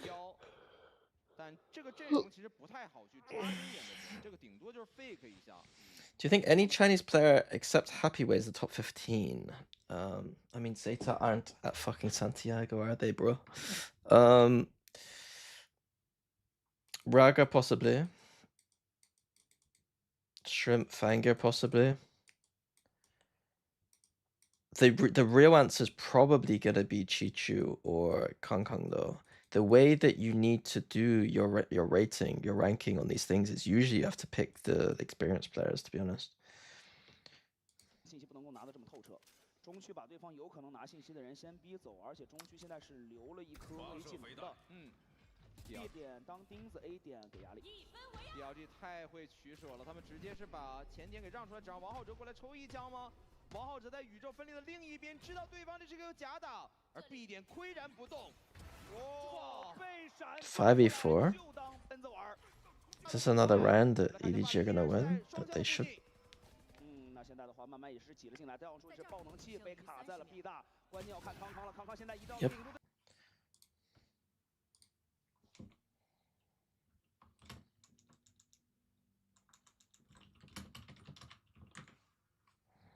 偏要消耗，这份干扰到底怎么？2楼对枪，时间压力，奈夫队赢了，但是王浩哲被康康接住了，奈夫再收一人，再拖时间跳下来。Yeah, Kangkang basically won them the game. 来说的话也非常的稳，一直没有漏，拿了把幻影在禁区里补枪。其实 BLG 在针对对方这个宇宙分裂的时候做了非常多的调整。首先，他们第一时间是把点放开了，第二时间对方连了宇宙分裂之后，王浩哲拿到了信息，但不管怎么样，最后的枪法还是落实在了康康的这把长枪 Up to Wolves. 那么暂停 I don't know. 对 BLG 来说，这样的一个态势是有点无法接受了。比如说像刚才的这一分，其实这个接住，我觉得都是一个节奏点，就而来的。Did Bud have breach shot? Wait. No, he didn't. 一出来真连康康是我们儿子不定出现现在招，还是经济够，还是尽量中假装要把谁送出来，但其实王浩哲是在往中路去做一个回转的。在这儿，来看一下王浩哲手里这把数位还是比较能够造成击杀的啊。来看一下具体这把枪往哪去运转。PDG 等了很久，对方的话并没有做我们说到的，可能在没钱的情况下，这个阵容的前顶尝试并没有做，他主要就是担心来做前顶。而且这 A 点里面其实前点是给了一个隔断烟的防守方。现在如果 EDG 进点的话，卢夏可以给自己脚下开烟。没错。这分要小心卢夏这把喷子啊！我总感觉这把喷子好像能有奇效。开烟钻烟。I wouldn't have kept procs over Glyph. 烟不断的穿烟，然后靠着自己的喷子来玩。对。身边的话靠小边来勾啊，被看到了。哇，这康康直接弄掉了一个，但是这个钻烟康康他藏住了，但康康已经完成了一波3杀。来说，我觉得刚一段时间就是想保一说对手出现了 EDG 目前是一个4-1的站位，这个 B 点是可以随时提速进点的。是。前点全部都堵掉了。对于 Breach makes the game a bit simpler. In the simplest meta we've ever had, it's a bit egregious to have to play even simpler. It's literally because teams don't know how to value agent strength sometimes, and they think that breach is actually okay when it's not. 很小心的。一个假踢给到 BLG 一些前点的压力，但 BLG 是点内开了2颗烟，对，这2颗烟会给到进攻方一个非常难受的一个视觉的遮蔽。王浩哲现在还在慢慢的在蹭啊，架住了 A 大的一个过点。他现在的话是一把5甲举起了后点，对方也会很难。开大赛往里走。Do you have a plan schedule of the teams you're reviewing? No. The problem with me streaming is that if I thought that having a plan schedule would make it so like would make me have loads more viewers, then maybe I would do it. But I don't think it would. And so I'd rather just play off of my own vibes and just do streaming based off vibes. Once we're done with China, once we're done with CN, we'll probably go to APAC, then Americas, and then EMEA, and finish off the middle bracket and lower bracket there.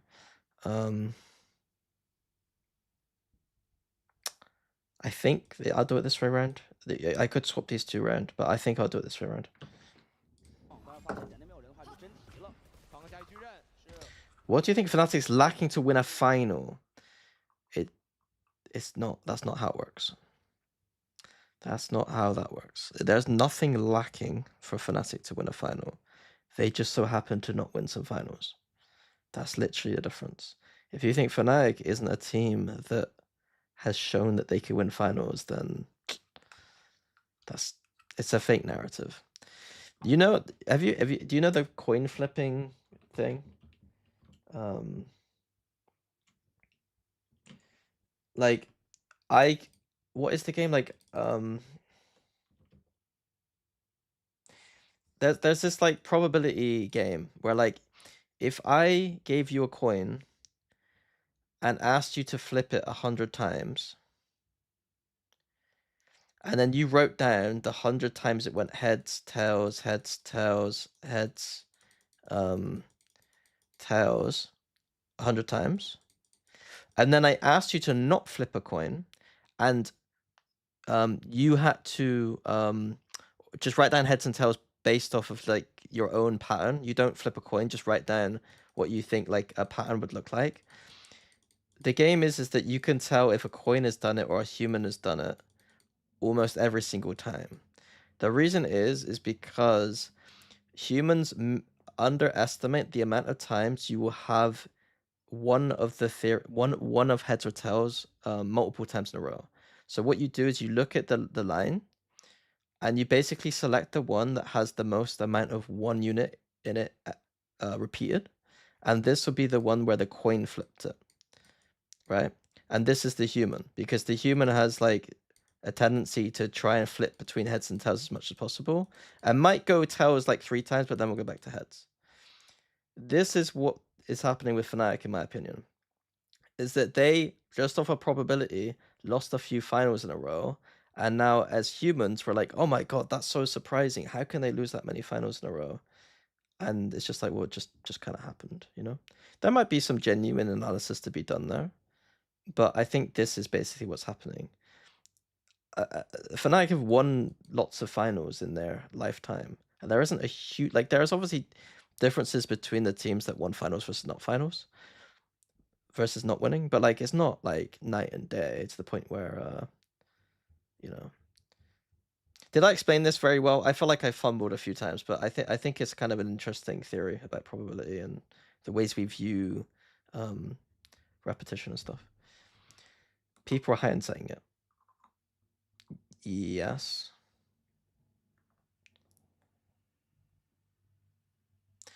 I would also argue that they probably weren't heavy favorites in most of the finals they played, and therefore were at close to a 50-50 as possible. You know what I mean? Like, it's like Fnatic have lost 6 out of their 7 last BO5s. Yeah, and so they just had tails happen 6 out of 7 times and just had a heads.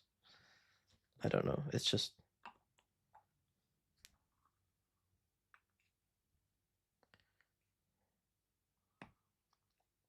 the real question is, should they have been in those positions in the first place, and did they do well to get to those positions in the first place? If they did well to get to those positions in the first place, then I don't think you could be too critical of the final stuff. I think it maybe is different with Heretics in 2024 because of this idea that like you're not like if you take Fnatic over the 6 years now, they've been in a lot of finals and won a lot of finals, both domestically and globally. Whereas with Heretics, it was like, you don't know in that first year whether you're going to get that opportunity again, you know? 干净，没有人。现在狙终于排了出来，但是能不能架住2楼的人呢？谁会错过这波很关键抬狙的人？他没办法，因为点点队友真的压力太大了。I agree with your point, but Liquid were heavy underdogs versus Fnatic. Fnatic fumbled very hard. And I think the analysis there is that there is genuine analysis to be done there.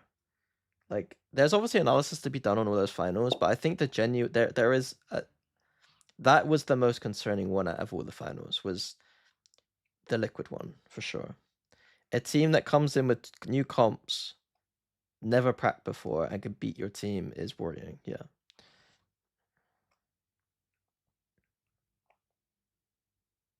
But I think you can't much about Fnatic from just the numbers alone. That's not the. I've said the entire time that there is analysis to be done. But the problem is that there are going to be false narratives sometimes because of the way as humans we try to create narratives and interpretation from stuff. I know that there'll be people who think that like I'm being biased because it's Fnatic, and like that's fine. But like genuinely, how many of those finals should they have won? Like should have won. I think the Team Liquid one is like the one where they should absolutely have won.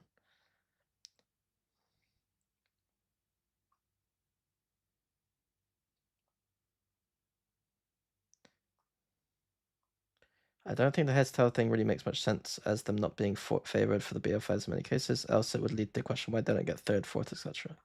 Well, because to get because they're playing well to get to that position. I don't really understand. The mates ones they were favored for. I don't think they were heavy favorites in the mates game.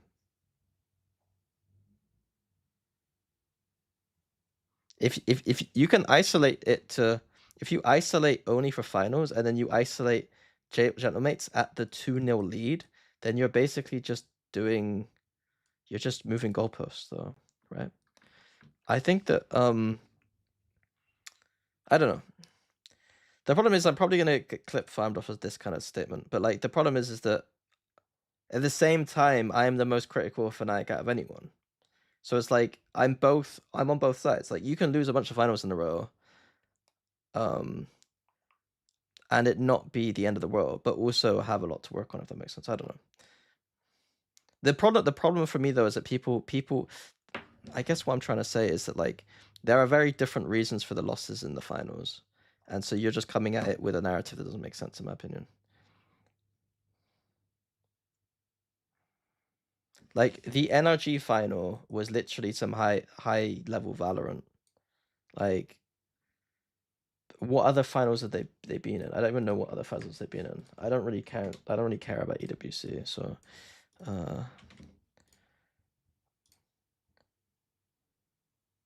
are we counting Soup? We're certainly not counting Soup. Paper X. They were in a veto disadvantage against the best team in the world. Like, what do you want them to do? They're in a heavy veto disadvantage against the best team in the world.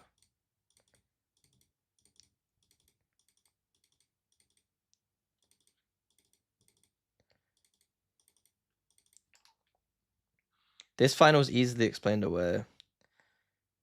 This one I don't care about. This one,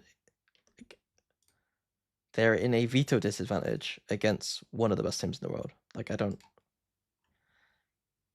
It's Soup. Who cares? These two are obviously more questionable. But in reality, were they playing phenomenal Valorant here? The answer is no. They weren't exactly playing fucking lights out Valorant here. They go against teams that are just as good, if not better than them, and they lose. It's not a finals thing. It's them not being amazing and then losing to teams that are good.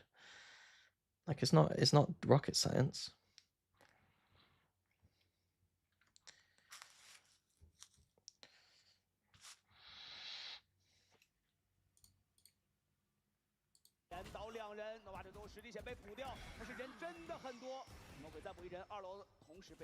The worrying thing to me, the interesting narrative here is more when they look good. So against Paper X, NRG, there is obviously material reasons why winning against them is harder, not being in the upper bracket. Over time at global events, getting to finals and losing, I think, is a way bigger narrative than this whole like 6 out of 7 finals thing. If this year they're able to get to finals of like say the next 2 internationals and then lose, that will be 4 global event finals in a row lost. And that is a way bigger narrative than the things you guys are saying. Because the things you guys are saying are basically like you're ignoring the fact that Fnatic weren't actually playing very good Valorant, and then just saying, "Oh, but they lost the finals again." It's like, yeah, but they weren't looking great. So, like, who cares? 没错，小编想保这把枪，康康的追击。那康康，哦，手里已经换枪了，那个狙是给到了球。Whoever says there were no favorites in the Fnatic versus mates, the betting odds is literally 2.75 to 3.2 for mates. Okay, but if I was allowed to gamble.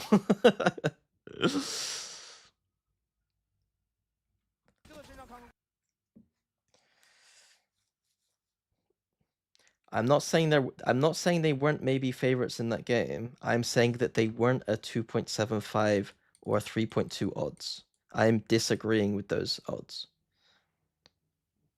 I'm obviously not allowed to fucking gamble on Valorant as someone who works for Riot.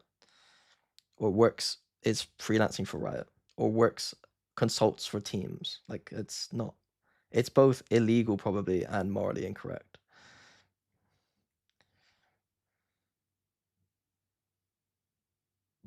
I didn't see the Clash Graph, no, but that's funny. The reality of the Fnatic versus Mate situation is probably, if you're going to be reasonable about it, Fnatic might have been a 55-45. And that to me isn't enough of an advantage to actually go into deep analysis about it.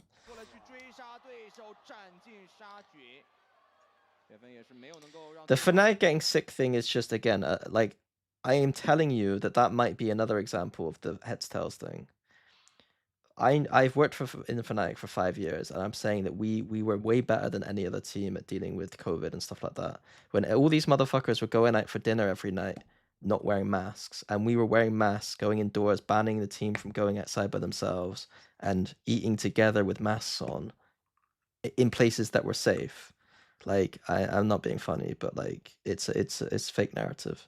None of the players I ever coached were actually people who wanted to leave the house. They're a bunch of nerds who just want to play Valorant. Like, none of them were doing anything stupid. They just got sick.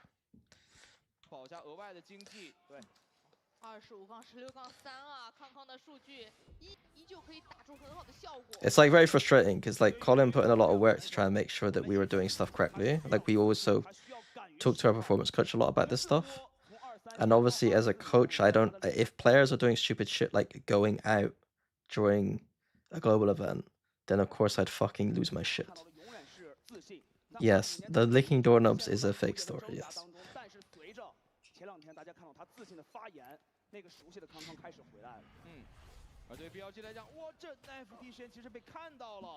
The likelihood is that getting sick at global events is very common, and Fnatic went to a lot of global events, and we work hard, and so our immune systems might be more like, you know, because we work quite hard, we went to all the global events. It's just more likely to happen.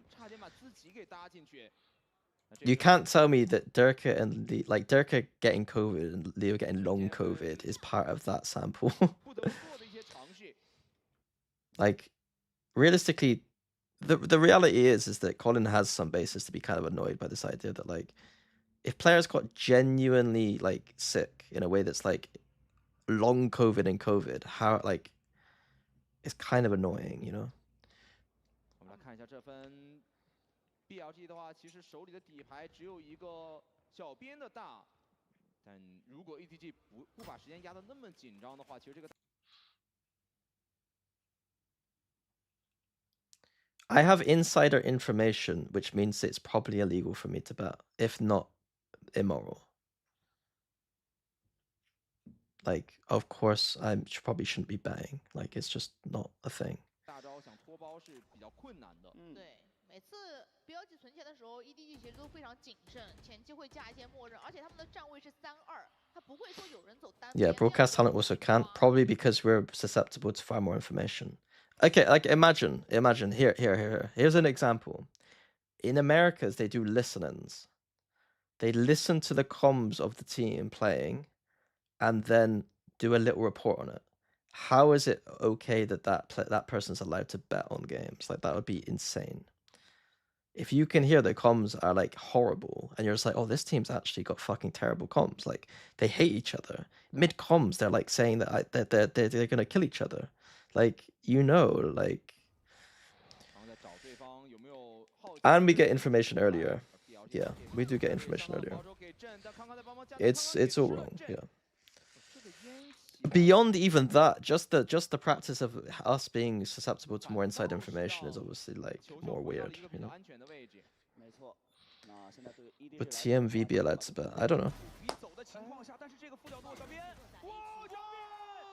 太夸张了，4颗子弹掉了，他们可以拖绕后的人也即将到来，他正面在等的。如果你带包进来，如果你敢敌，大招就会出手。王浩哲来了，甚至这个大招都可以去省，要看王浩哲这一枪能不能。后面的话就没有任何的操作的机会，而且爆能器的位置也被踩死了。最关键的回合又是一波1口的回合，英雄。他是这一分存钱分的翻盘，正义的3颗点头。是的。 我们要知道，小编其实在2020年的9月6 My thoughts on EDG so far? My thoughts are is that Kong should be on Jet on every map, and if they do that, they have a chance to win some games. Generally speaking, their macro is quite poor, but their individuals are still able to do stuff. Defensively, they're boring, and inefficient. Attacking looked a bit lost, but if Kong and Chichu can just go kill, then they're fine. 会干扰到他职业的生涯。今天小编是非常尽力的帮助 BLG 的往前去挺进。They are. I don't know if like they had the same problem that all gamers have where you can draw a line across the map and they just don't go in front of the line. Which is weird to me, because they did actually push out A main twice and do some and won the round twice by like pushing out. But that was all they did really. The EDG I know are the team that like in the mid round would just push places. And if they add that back to their game more consistently, then they're in a pretty good spot. The time on Haven they did it though, they had like the only time I saw this happen on Haven really was in a situation that made no sense. They had a Neon here who had full info. And then they had 4 people BC. And then Kong Kong just randomly pushes middle despite the fact they had full info A. And he dies. So, yeah. I don't know. 球就是一个完全收缩式的防守啊，对于对方任何点位有可能的前顶，包括我们能看到的是 A 点这一边弄巴的也很小心。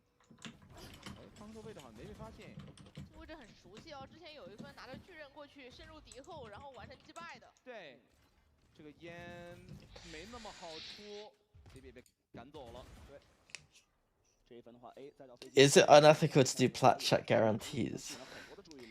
Plat chat is just unethical because it's a waste of everyone's time. But obviously not. When should be breaking that line? I mean, almost every single round you should be doing something that's interesting. I would say like you're not gonna go here that often, and you're not gonna go like you're not gonna go here that often. You're gonna go here a little bit, and you should be pressuring this a fair amount. So like maybe once a game here, twice a game here, maybe like 3+ times a game here. Like half the game you should be doing some shit, and especially when you got eco rounds, like. 来了个大的剑啊！这狂烈之怒直接甩出去了。然后的话是看到了哦，奈夫的话多这个打对，这边弄巴的防守啊，对于对方任何点位有可能的前顶，包括我们能哎，这分打 B 点 Just so lost. 不好打，因为就小编这个大。So it's like this kind of shit. Like, there's lots of noise here, and BLG's reaction is there's 2 things you can do. You can either just push for lines, or you can go and try and deal with it. And what they've done is sent 4 people to go deal with this. I don't really understand, like, and then they're just 1 step behind. Then they actually go fight into these tiny choke points. With a breach time, which is kind of interesting, to be fair. But now they're a step behind. They have no info. This drone causes a huge rotation this way, and then B is open. It's just very like, it's not considering extremities, and it's not considering the fact that this isn't that, losing this isn't that deep, in my opinion. 这分打 B 点其实也不好打，因为这小编这个大招其实可以全覆盖悬崖的，他这个悬崖是站不了人的，再打一个隔断烟，其实这个包间很容易被 BLG 控回来。等一下，出现吗？你无处可逃！来了个大的剑啊！这狂烈之怒直接甩出去了。然后的话是看到了哦，奈夫的话躲避掉了对方的头信。的话1换1依然不退，这个的控回来。奈夫的话躲避掉对方的头信。Good. 的话1换1依然不退，这个侧身能把握住吗？把他把握住了，而且左侧这边哦，他其实听到了一瞬间，但是已经转不过来了。Tail ult too early. 这个位置断对方一排回防节奏非常的重要。但是 If you're gonna use a big ult, you need to be ready to fight with it. 1楼一旦完成突破的，2楼慢些，他要等一下，小面这波一定要等一下。还没安包啊！球球现在明白了，是否应该要来人，但是转出这一个timing，往后折抓住了。那现在2楼的贝克也可以来出现做配合了，但是 smoke 一瞬之间。 人一架和大力啊，对啊，标艰难。或者按照平时打理到，虽然是这是觉得 Tech pulse. 跳入手，依然是中路铺开2颗烟，把中路的，但是2波还是非常稳的，而且后续有续烟，而且这次禁烟是2个人一起禁的，贾轩能不能够架得住？哎，正好转了这一下。 大拉收掉对手，王浩哲的狙在架过点。 What is this angle though? Like, what is Bud doing? I don't know how to explain it to you guys, but like this is like such a disadvantaged angle. Like, holding angles in this game, you almost have to always be off-angled to actually have any kind of advantage. But he's playing like an angle that is just gonna lose. And then he's just moving his pre-aim around everywhere for no reason.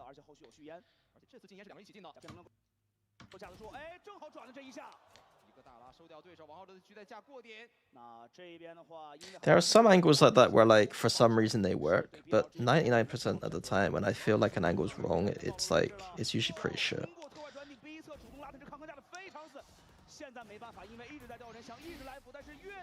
Why does he keep flanking? Because he got caught.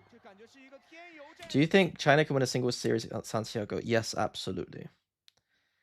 I think this is one of those things where, like, just because my analysis on the teams is that, like, shooting matters the most it ever has done in this meta. You can play terrible Valorant. You can play terrible strategic Valorant right now and win. Like, it's always been like that. And it will always be like that. But, like, it's the most it's ever been. And so, like, they could have two teams go on a deep run for sure. Like, that wouldn't surprise me. Well, it would surprise me, but, like, it also wouldn't surprise me in a way, you know? It's just like they shoot people really well. Like, and that's what matters the most in this meta. But I can't, like, there's no point in me doing these VOD reviews if my whole analysis is just, oh, look, Kang Kang shot them, you know?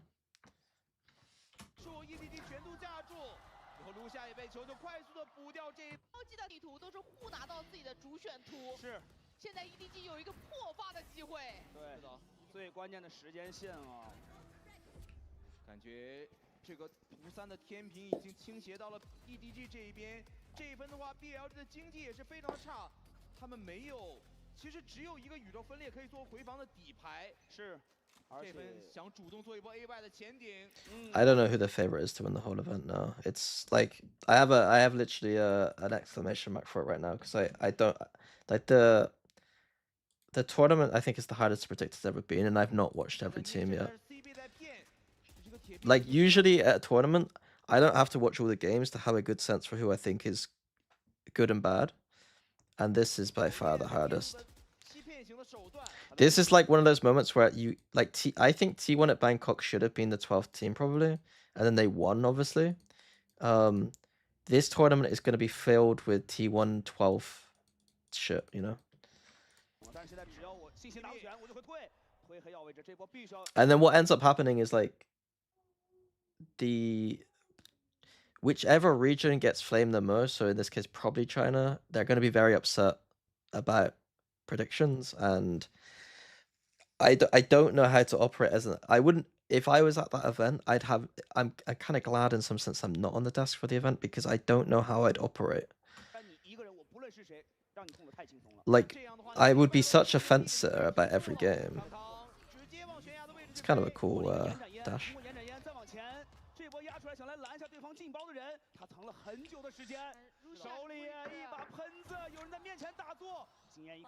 I guess I wouldn't fence it because it's not in my nature.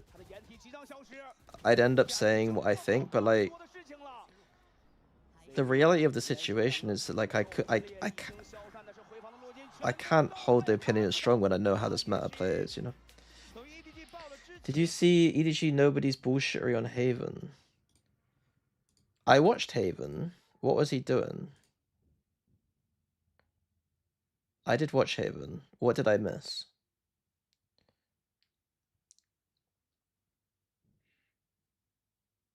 He just does whatever he wants. No, I wasn't really locked into that, to be honest.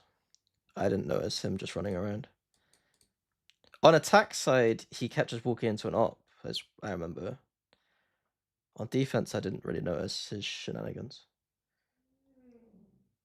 Who are the established coaches in China in terms of experience? I mean, I guess Muggle at this point.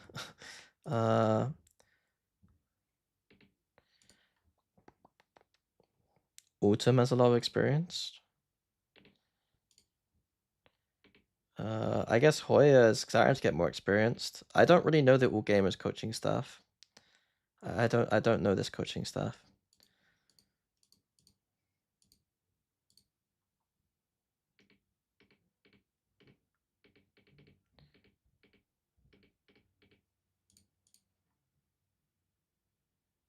I don't know.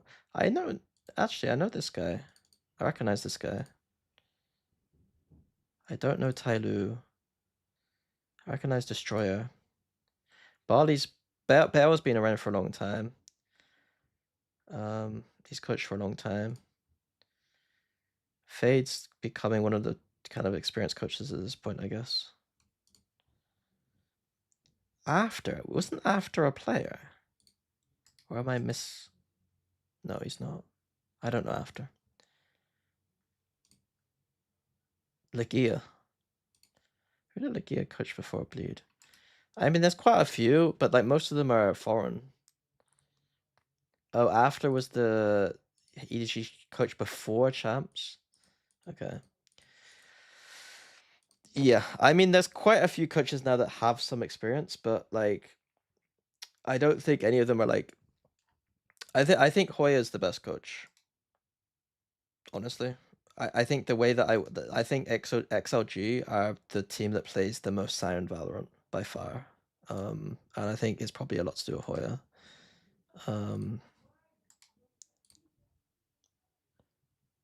BLG have some okay, like BLG at times are okay, but they have the worst read in the meta.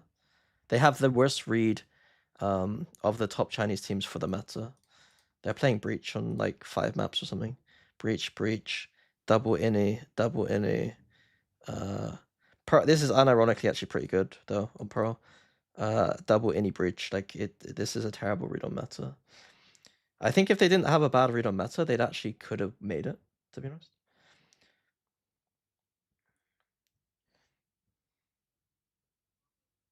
Yeah, Gecko and Breeze. It was pretty nonsense, to be honest. They don't have a player who can play duels except Wisey. Well, they're gonna have to make. They would have to make a roster change or pray that the meta goes towards them.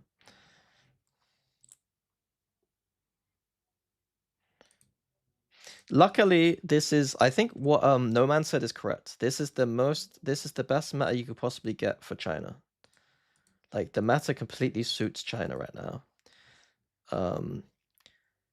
So, yeah. I think that's one thing that's good for them. EDG, right, anyway. So we've done Haven Abyss, Split, Kong Kong Neon. I'm gonna skip attack side here, and I'm gonna quickly watch this defense, and then we'll go back to pro, okay? I think I'd be very surprised if the attack side is anything but them just running at people. But I'm curious about defense quickly. Let me just see. And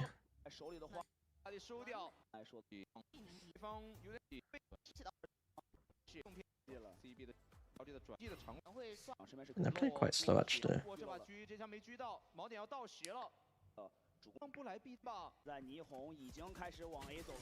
It's very extremity focused. They didn't even bother taking middle. Okay, I do want to watch defense though. Okay, first round. I just want to see if they do anything proactive on B main, because every team I've watched so far is sucking at B main. Do you think teams that can't play double duelist will make changes to allow for that too? If you can't play double duelist, you need to play chamber. Basically, that's how it goes. Can you play solo duelist chamber?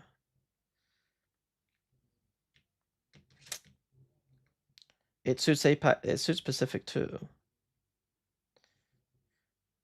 I think this meta suits. I think the last meta suited Pacific the best. I think this meta suits China slightly better because I think that, and this is going to sound mean, but it's true, the macro is the least important part of this in the meta that has ever been. And I think that what I'm watching from these teams, the macro isn't very impressive. XLG being an exception where they actually have some good macro.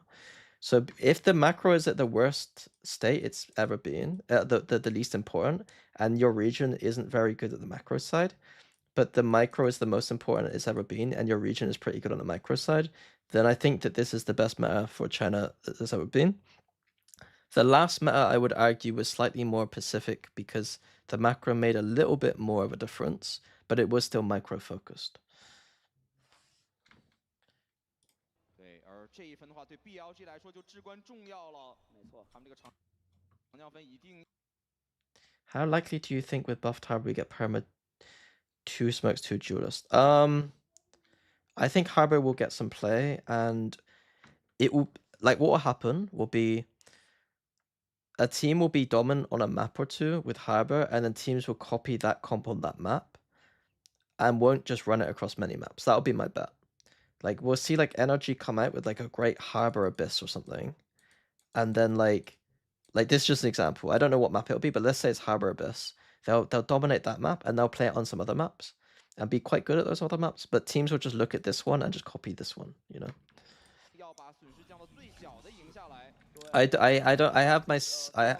I'm skeptical that people will just instantly run Harbor on lots of maps. Although I think that he's strong. I don't know if he's strong enough compared to, like, I think he's obviously really good. I just have never been a big Harbor believer compared to, like, Astra. And so my personal take from my coaching might be that, like, I might stick to Astra on a lot of maps still. But I would absolutely be trying to run Harbor. I'd be testing it at the very least on a lot of maps. What's the anti for Brock and Odin? There isn't an anti for Brock and Odin.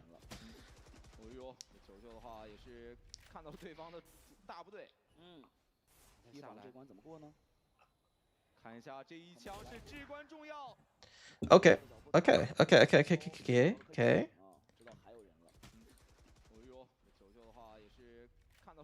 We saw Re clear B main. Okay, this is very good. This is the best thing I've seen today. We've seen a proactive reaction to what's happening on the map. I don't know why Kong wants to play Invents right now. I guess because we've lost the ramp control, he can't just stand here. So I kind of understand, actually. I think that with this control, though, you know you're about to have a 3 to 4 A stack. And therefore, you want to play more with your teammates and not for individual kills, would be my argument.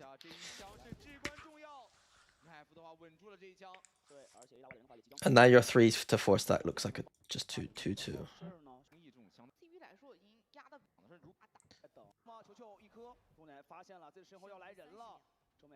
Chichu's pretty good, isn't he?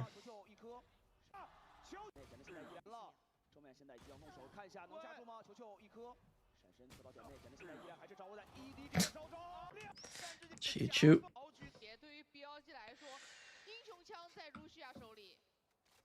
哇，那这样的话 ，BLG 的压力瞬间拉满了这一分，他们这个存钱的分数怎么给拉出来？不讲道理。I'm liking this activity over B main. A little bit mental that he's solo peeking as an Omen. I'd like to see that with a, you know, Yoru or a Neon stunning or something, or just some players. That's a cool, cute little flash. I don't think it's good, but it looks cool.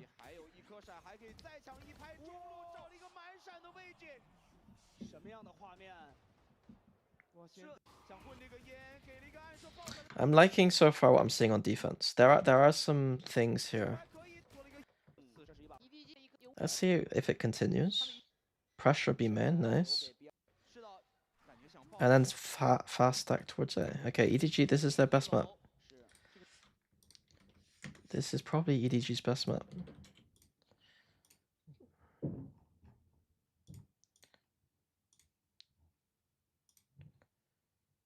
Never mind.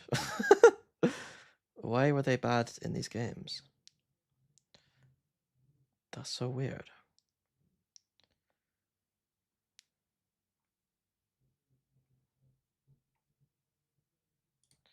Abyss is always going to be their best map because it gets to play Jet. But then Breeze, they didn't win. They got fucking smurfed on. Strange. Technically, their worst map. Technically. Corrode is their best. Yeah, I mean, I'll be honest though. I don't think that you guys are doing that correctly. You're not doing analysis correctly. You're saying that their best map is Corrode, but you're not taking into account domestic strength. I genuinely believe like that comp that they're running, they go against Americas with that comp, and Americas should shit on them, I think. I think domestically Kuroda's their best map. But your map pool strength is different once you get to a global event, because you have to consider what other regions are good at. I always thought that like historically like EMEA's bind in the early era was really strong. And so anytime I saw an EMEA team go up against a non-EMEA team, I was like pretty convinced that the EMEA team would win bind, despite the fact that bind might be the best map for the other teams in their domestic region, if that makes sense. Like I don't think that when I'm saying it's their best map, I'm looking globally, not domestically. But even domestically, honestly, this stuff is better theory than we saw from other teams. So, yeah. Yeah, pretty much how EMEA Sucker Pro. But the problem is, I think when I watched Mates' Pro was looking alright, and then BBL beat them, and that's the only map I haven't watched in that matchup. And so I do have some hope that these teams will actually be okay. I think they'll be okay. The thing is that China's Pro looks good though. When I've watched China on Pro, I was actually impressed. I think that the Billy Shiley... I thought that Billy's defensive Pro was like a pretty fundamental theory, but they had the fundamental theory then, I think, on defense. Been watching BBL since tier 2. Their Pro has like 90% win rate. Yeah, against EMEA. Like, that's the problem. Like, I agree. Domestic win rate, 90%, that's phenomenal. Like, they'll probably still be good at Pro. Globally, probably. But, like, you're basically... Like, it's basically like looking... Like, imagine Durka playing in tier 3. And then he had... and then he played only Astra. And had a 400 ACS Astra. And then he goes play tier 1. And you're like, yeah, but Astra's his best agent, man. He shouldn't be playing Jet. It's like, wait, what? Like, I'll be able to finish all regions by Masters, yeah.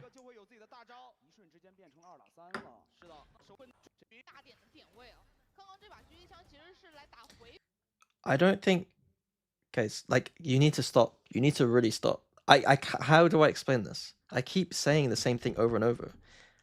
Micro is the most important thing in this matter. The macro strategic fundamentals are not. AG strategic fundamentals aren't very good, in my opinion. But that doesn't mean that they're the most fraudulent team. Doesn't mean that they're the worst team. It just means that the things that I respect about the game, they don't do as well as other teams. They can still shoot their gun. I personally right now would put XLG like this. Domestically, it goes XLG, AG, EDG, and then probably BLG right now. But I think that at global event, it just depends how much the experience matters from EDG. Like, they could creep up this quite easily if they wanted to.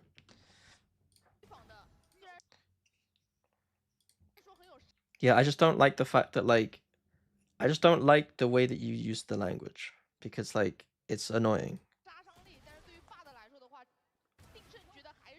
Because it keeps, like, I'm trying to dig myself out of the hole that when China inevitably wins games that I think that they shouldn't, that, like, it's obvious why. They're gonna shoot their gun.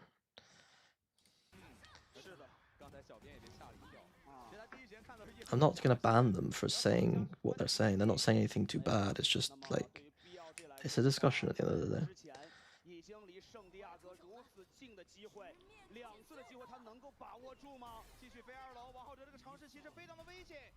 I mean, they don't have a good A hold.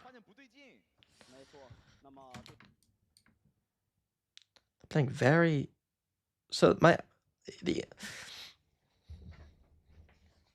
this is one of those playing Yoru wrong kind of moments. Like, playing Yoru like this is really inefficient. why would a site that already has 3 players on it need a 4th TP? Why would we need 4 players on this site if we got 3 already? Like this quickly. Yoru should be this player with the Omen. And this should be a fade here. It should be a fade. And then we put the TP this side. The Yoru helps the Omen get this. If there's a rush here, we then have 3 players A. Right now, we can only have 2 A for most of this hold, which is a difficult hold because they have Waylay Breach Viper. And they're doing fucking nonsense on Heaven. And so it's essentially like a 1-man hold. I would flip this completely. We can easily have 3A here right now if we play better macro.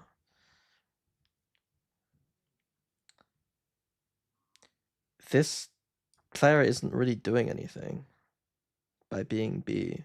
Like, it's inefficient, right? Like, I can't think of the upside of doing it this way than having these 2 swap and having the TP here.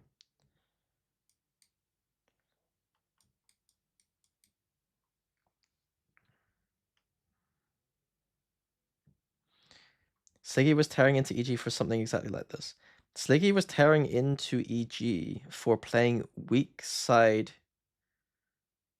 Yoru on weak side with TP for himself. That's a little bit different than this. It's a little bit different, but it's a very similar. It's similar. EG's example was a little bit more egregious, but this is in that same vein.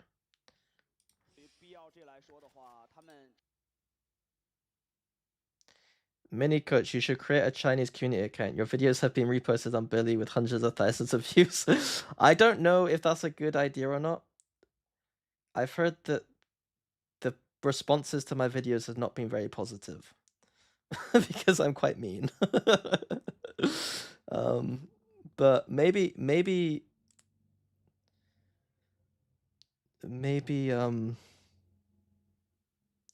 we can find some middle ground.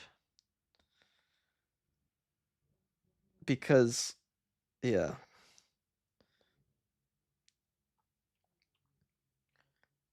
Mini's China maxing. That's funny. Yeah. I feel bad because like I don't. Yeah, I feel bad.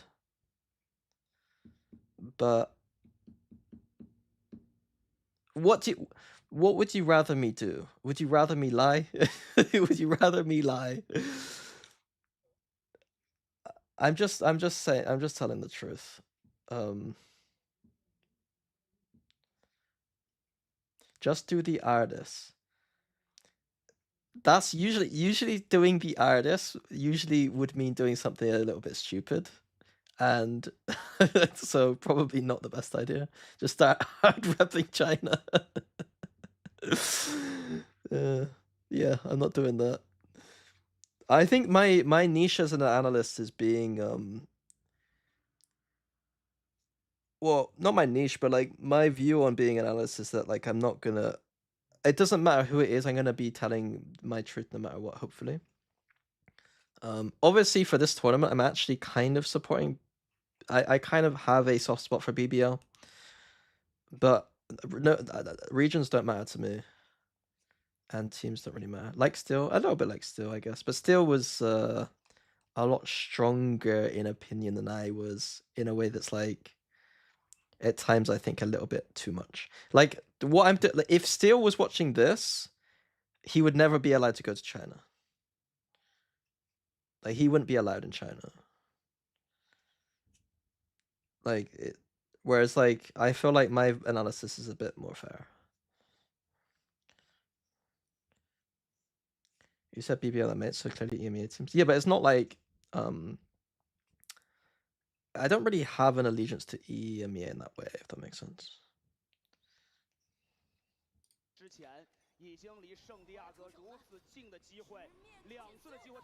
Talk about pressuring APAC teams.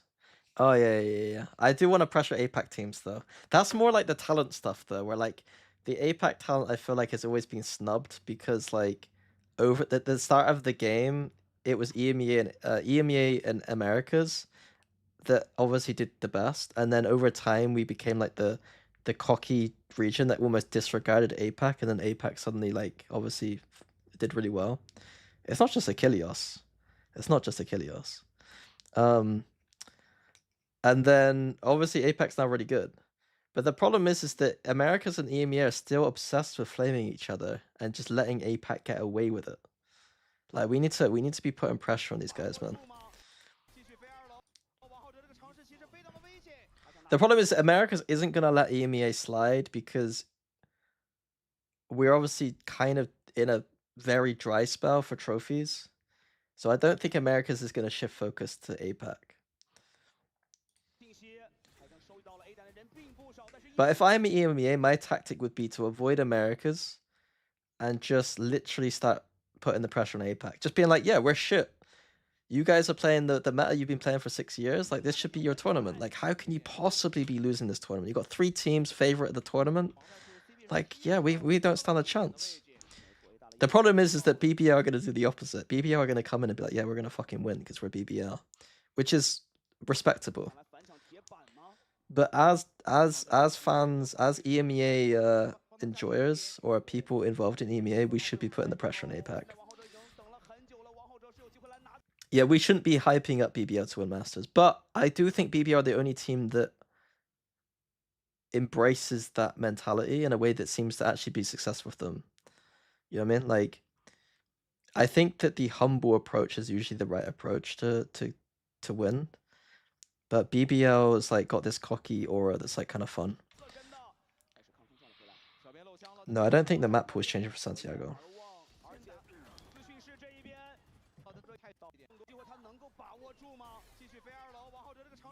Yeah, so the setup here isn't very efficient for EDG. What's that retake like? Let's see. They go full flood CT heaven, no ramp control. Quite honestly, very concerning if BLG actually were able to get an open plant, which was very possible given how retake heavy they're playing this round, and that would be a very big issue, but I don't think they got an open plant.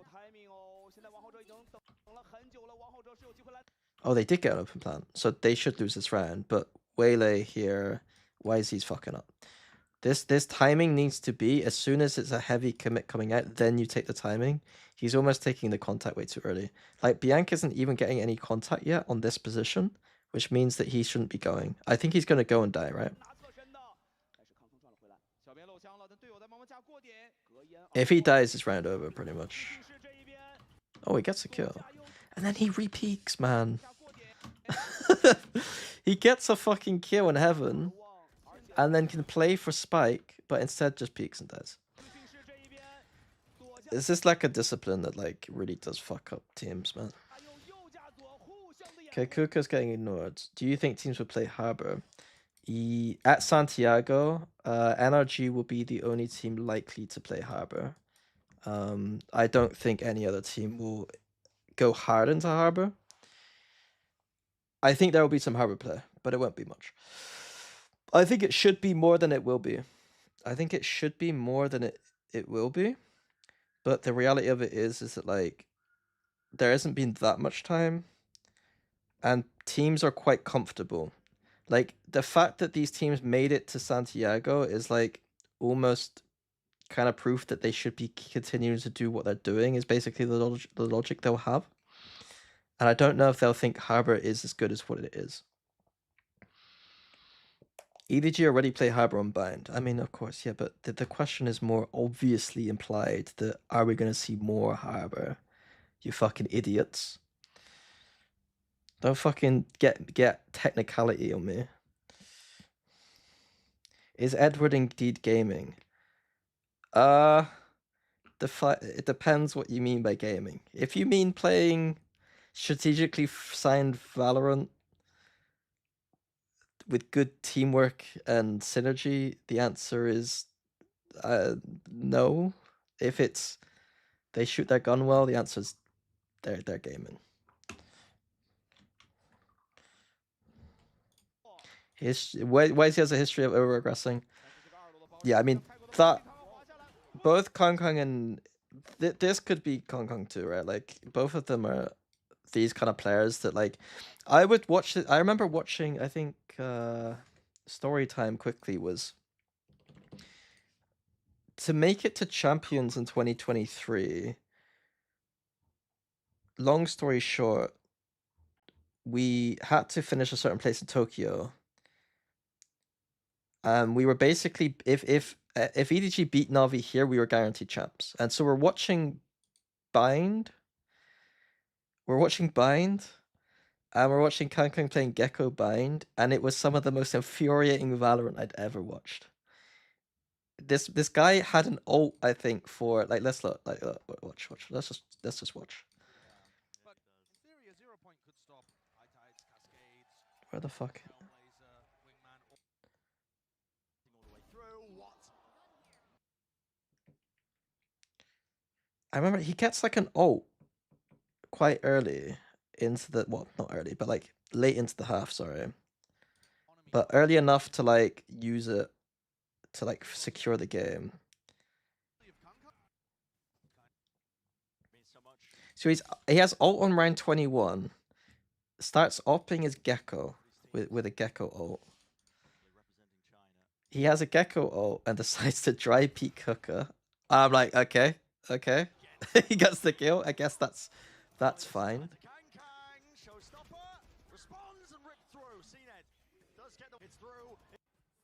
He repositions, gets another kill. Is this a round win? I feel like they lose this round. They do lose this round. Nobody pre-pushes. Kang dies. Like, imagine me, I'm like, this is for my champs. This is for me going to champs, you know? I'm like, 4v2, Kang's got Gecko ult. They got Sky ult. Sky and Gecko ult in a 4v2. And these guys are just making me just depressed. Let's see what happens next round. I think they lose this round.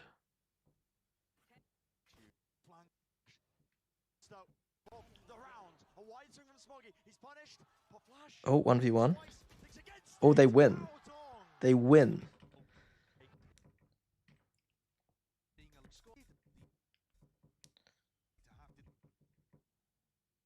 Why is Smoggy playing Jet and Kong's playing Gecko, by the way? Gecko, again, goes for a dry peak showers.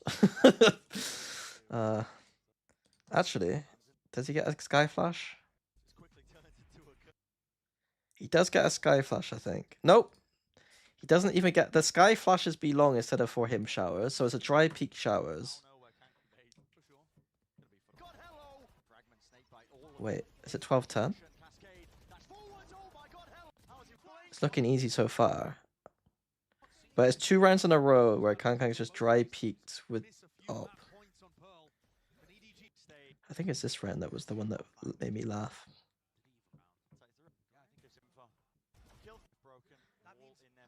Gets another pick. He's playing on site with a Gecko ult again. Like, it's like, he doesn't care about the fact, like, half the reason that, well, not half the reason, but like, a portion of the reason you're playing Gecko is because of the ult, right? It's not a bad ult. And it's just like, doesn't exist. They also have, Harbor Gecko ult this round. Harbor Gecko ult to close out a 12-10 lead for a nice little retake against Sheriffs and a Force Buy, you know? Instead, hard hold B. Okay, this shot, okay, you're like, okay, just sell Kang at this point. Just sell Kang. No. We're gonna go for a fight there. Let's see how we use the Harbor. We're gonna use a Harbor in a 3v4, probably. We use a Harbor in a 3v3. We lose the round. Now, the 4th round in a row we have Gecko without using it. Kang's now playing B long. And what we decide to do is solo push B long at 1 minute when we have a Gecko ult that we cannot use next round. Like, why don't we just Gecko ult this? Like, it's better than going dry. Oh, look, we're dead. Oh, maybe I should push too with my Gecko ult. Oh look, I'm dead. This is what I watched for qualifying to champs, and I was like, what is going on? Like this is the level of analysis. Like when I watch this back, obviously I'm looking back with like, this was only a year ago. No, this was years ago. This is 2023, right? So I'm looking at it back with a little bit of like 2020. Like we obviously know the game is better, but even back then I was watching this thinking this is not very good. I'm thinking Valorant has evolved a little bit since this point, and EDG are playing slightly better than this. But I think that in 3 years' time, I'll watch back the stuff that we're watching today, and I don't think people will be angry with my takes, if that makes sense. Like, I don't think that I'm, like, being too mean. Like, when I watched this, I think I was watching with, like, Boaster and, like, some of the boys, and we were losing our shit. We were like, how, like, this is not acceptable. And it wasn't acceptable. And now I feel like I'm doing the same again, but 3 years later. The level's slightly improved, of course.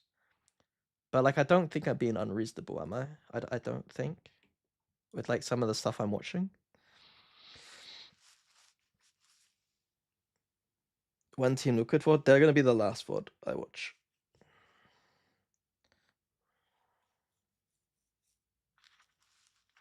I honestly find the current meta so boring. I'm a huge fan of the default-based tactics like Fanatics.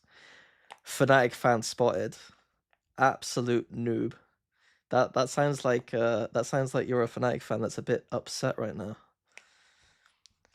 Take the L, bro. I'm joking. I agree. Obviously, like, I prefer other meta styles. But at the same time, it is funny that Fnatic fans have all come out now and be like, oh, I hate this meta. It's like, of course you fucking do. You lost. Read the full message.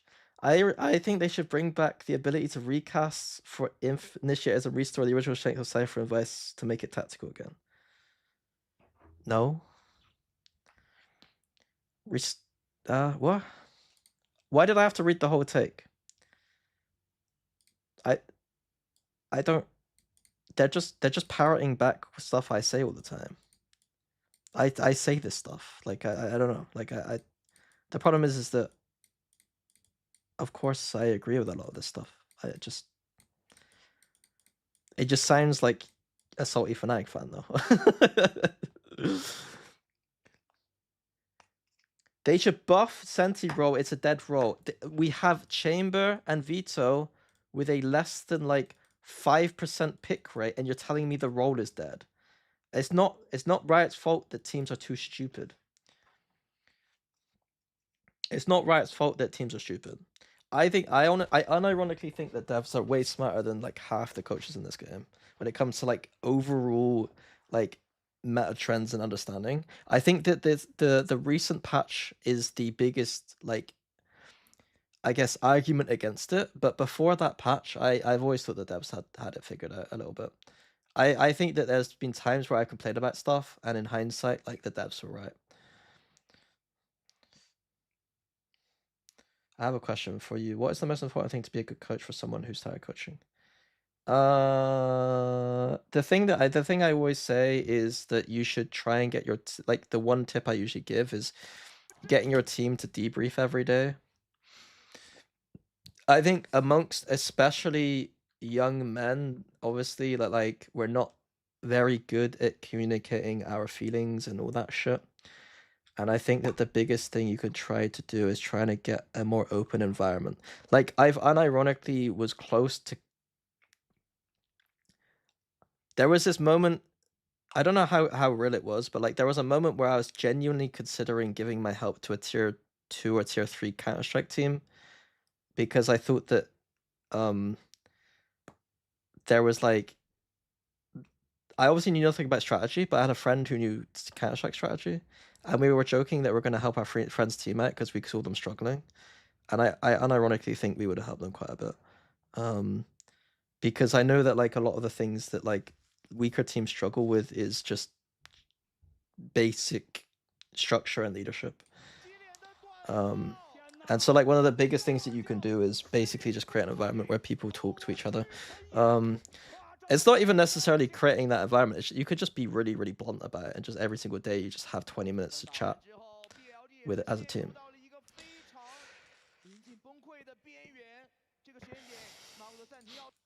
Like, the worst thing when I was in, like, back in the Summon FC era, like, the early era, the worst thing that would happen back then is that, like, everyone was ratty, right? Like, everyone was kind of ratty. They would all talk about each other's teams to each other, and you kind of know information that you shouldn't.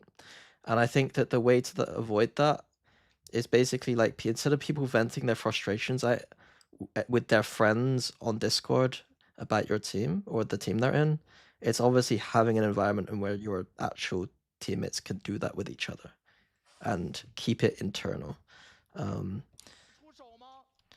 It's obviously, the goal isn't to keep everything internal.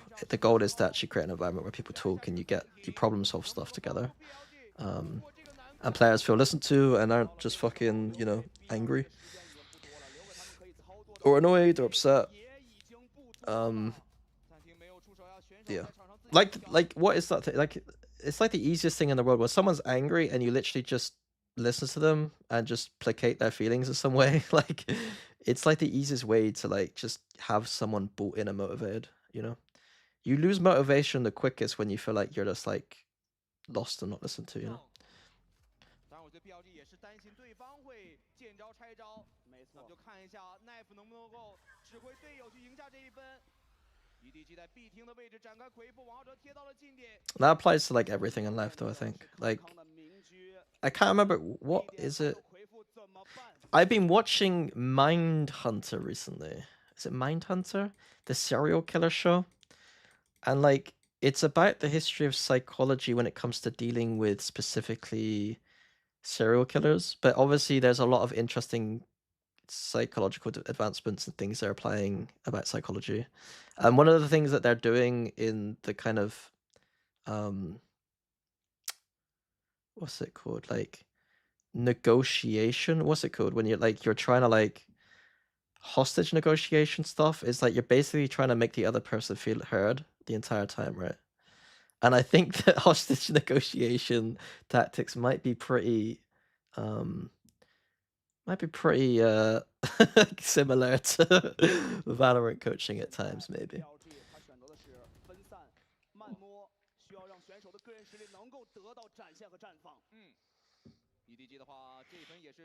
The difference being is that you're actually trying to maybe solve some of the problems that arise, and you're not trying to just placate the entire time.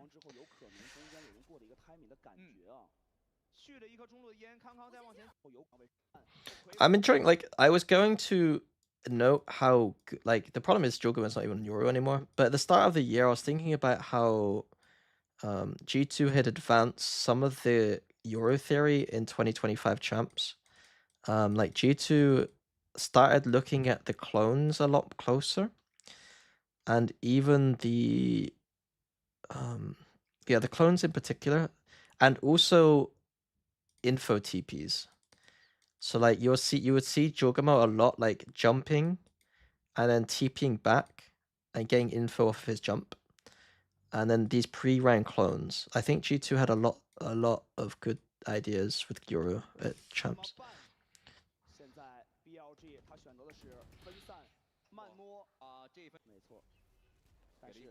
Especially on Corrode was where I saw a lot of cool clones.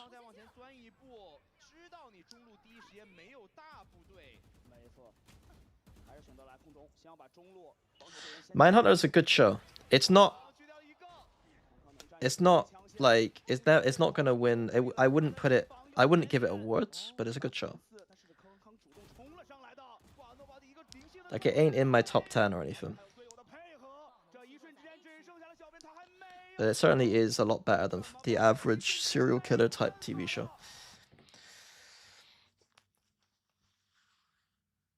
Is EDG Kang a good fit for Chamber? Yes, he's one of the best op players of all time. So, yes. And one of the best Chamber players of all time, apparently. I think that he should just be on Jet or Chamber.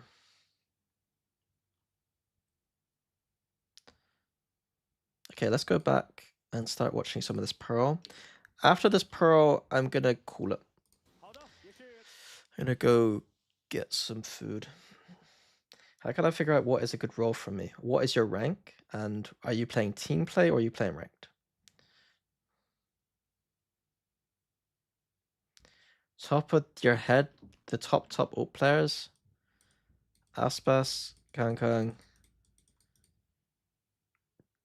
Historically, Cryocells.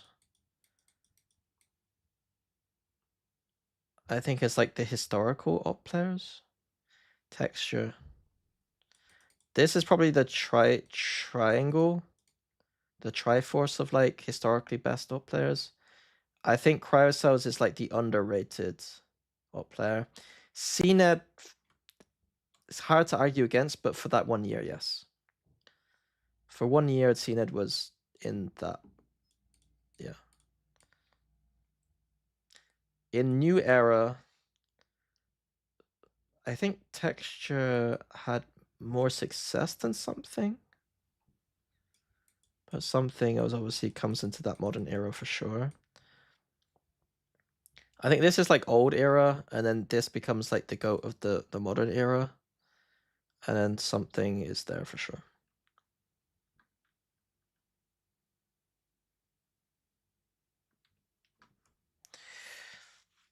What do you think of the KC situation? I don't know, bro. I don't know.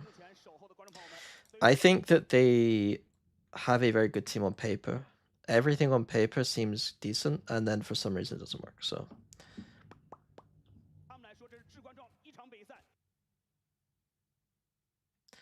But to your point earlier about enabling communication between egotistical young men, that's not what I said.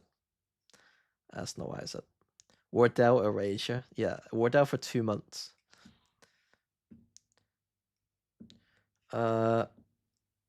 Egotistical young man. I didn't say egotistical. You've missed, yeah. Would you have any examples create about that atmosphere? I said at the end of every day, debrief for 20 minutes. That debrief could just be, if you want to force it, you just say, could you say one good thing about today, one bad thing about today?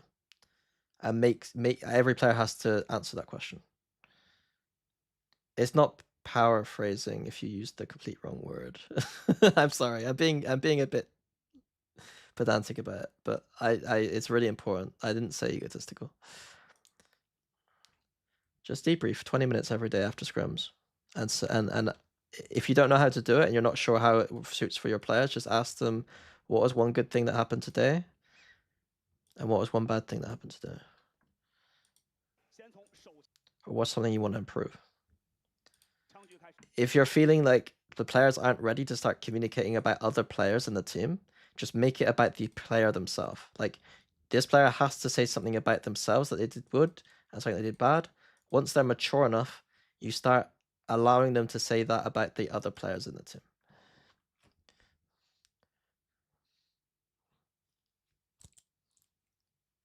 What was one good thing that happened today? In this VOD?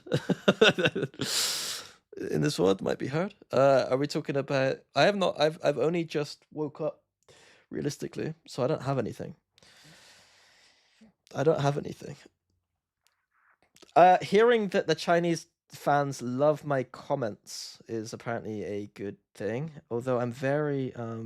Wait, last time you commented that the world's top 3 duels were popular on Bilibili, but this time your best op still seems to be popular. Wait, what? Last time you commented...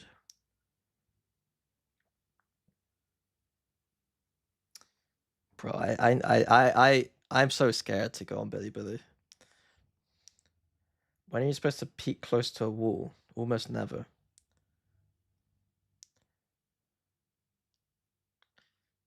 Yeah, an inch is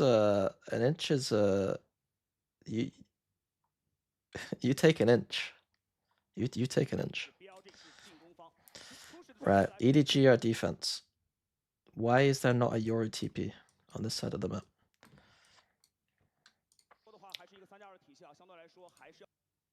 Why is there no Yoru TP?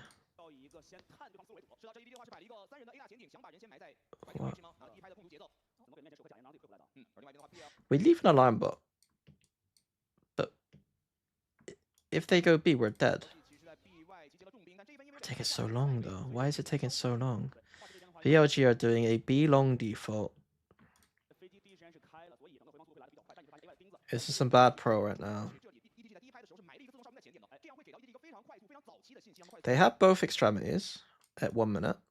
So actually advantage BLG. But are they going to completely overcook? They do have TP here. They could own this. Too early TP. Too early. You can wait this. You want your team to start the exec and then you TP. It's not that big though. Question, are BLG going to push? Are they going to do something? They can't just play main. Okay. Planted for CT. Taking CT. EDG now in advantage though, I think. I think now EDG have advantage position. They have full CT and art control. As long as these two players don't just int and die, they should be okay here. But it is Kong Kong. Guys, if you know the attack is here, you know likely there is 3+ people here, and therefore you're, how do I say it? Logically speaking, you are going to have less people fighting into them than this side. Like, this side's going to have less people to deal with than this side, so you let this side go first. You don't go into the stack. It's just stupid. You let this side work, and then this side has to start considering its back, and then you crunch.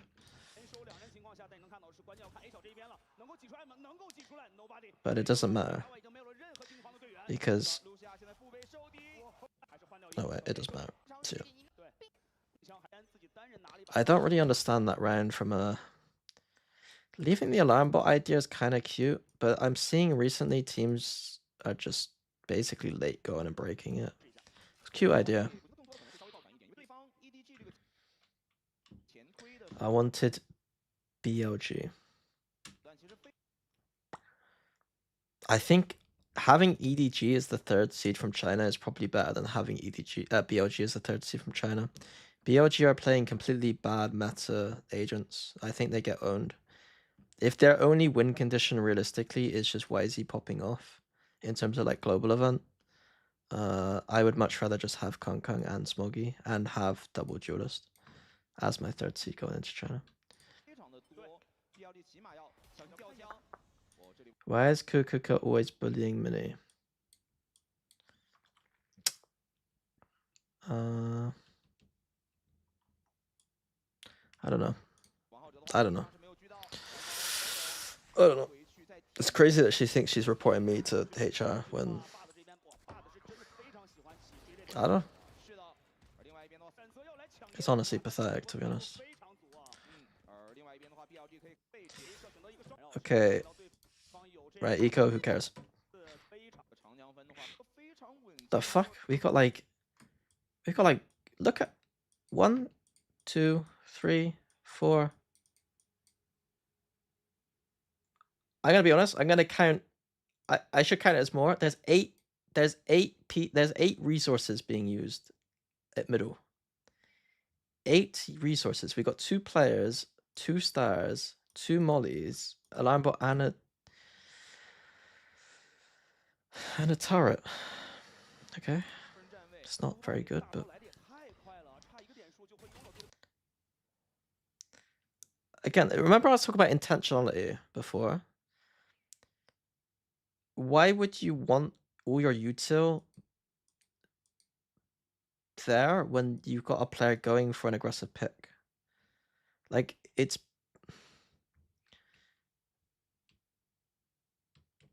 it doesn't make sense. I understand having like a turret behind.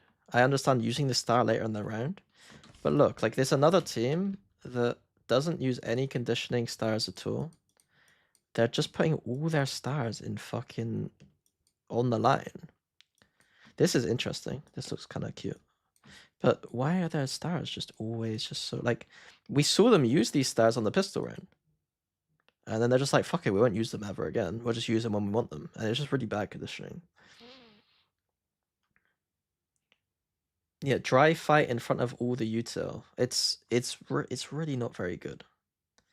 On their anti-bonus round, I thought that they were playing bonus. Their anti-bonus round concept is Kang go individually take a dry fight with all the util behind. If they go B right now, we lose. They have got no util on B. They have no players on B.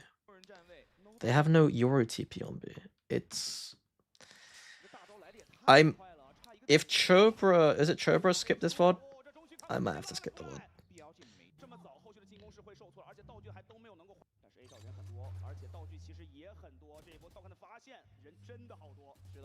I like the re-aggression. I don't like that. I like proactivity. I don't think it was necessary. But it's a good sign. Okay. Slightly better setup.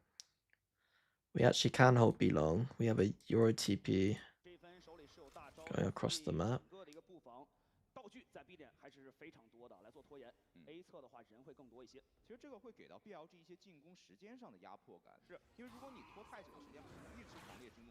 That's a bit unlucky. He should have just shot the Prowler, and then with this reveal, he probably could have actually taken a deeper line.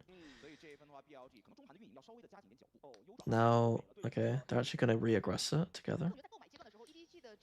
Okay.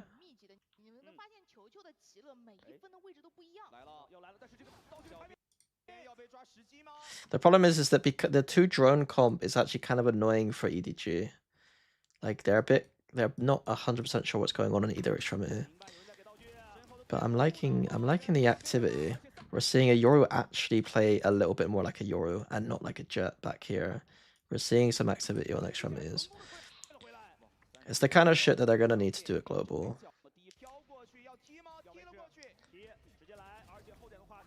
I don't think it was necessarily perfect play or the right play, but the philosophical underpinning of going aggressive and being proactive is better to see than not.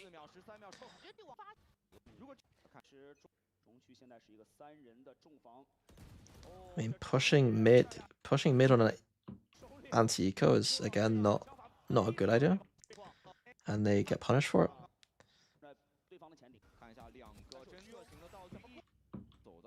What's this cute star again? It means he can play aggressive near pillar and still get away, which is kind of cool. Just to dissipate to get away. I kind of like that. And then we see Kong take deeper line because they've taken this.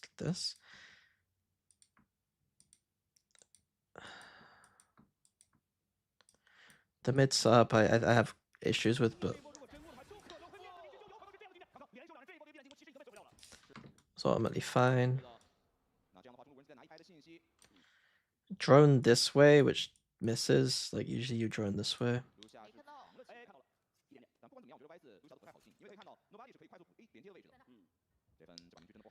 EDG are in a very good position. I mean, they're 5v3. They're, of course, they're in a fucking good position. Huh? It's shit like this. What's going on? Oh, CB is playing. It's not Kong, it's CB. Sorry.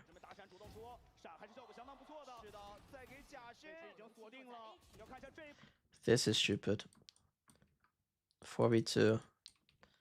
Just play back here.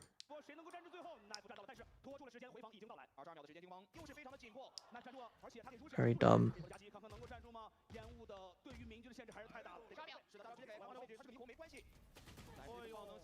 Okay.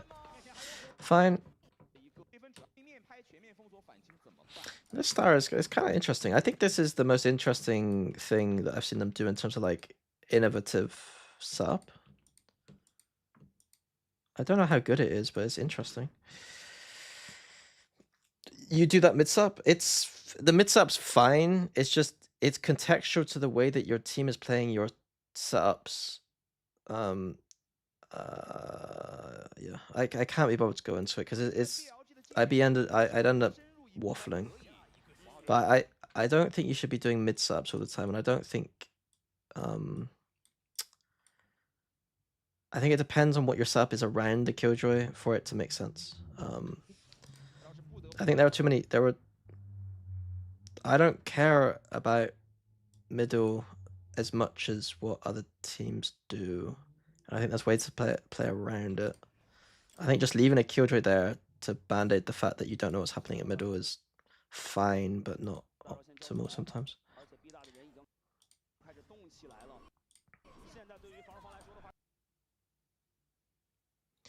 EGG just can't play Euro well. They need a Euro player like Martin. No. Like, this is the interesting thing about when I make these comments. I don't know how China perceives Valorant as a game. Like, I don't know how they perceive strategy and stuff like that. My argument would be that EG don't need someone like Martin, although having a Martin would obviously be very good.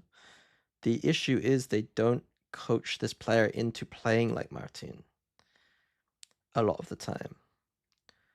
Like, the issues that I have are not to do with his individual skill, although I think that obviously Martin is a better player.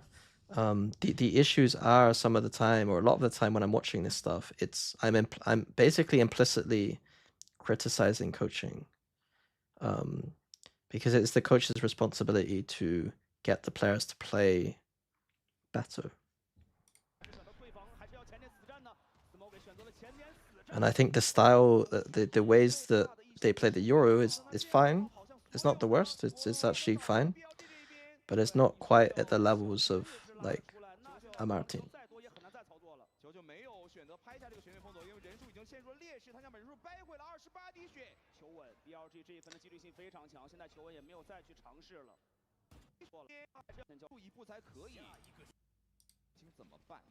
Like, it's not CB's fault that the TP isn't here. It's the coaching staff's fault.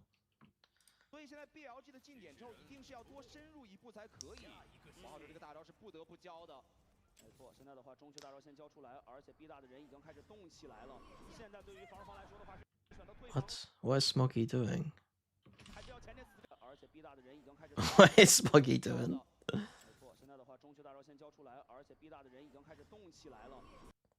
Is it because he thought that there was nobody here and now he just looks silly? But it looks kind of crazy from my POV. Which team has the best Euro theory in your opinion? Historically, the past 2 years, I think the G2. I think that PaperX did very well. I think PaperX were very underrated with the ways that something was embodying it. And then now Mates.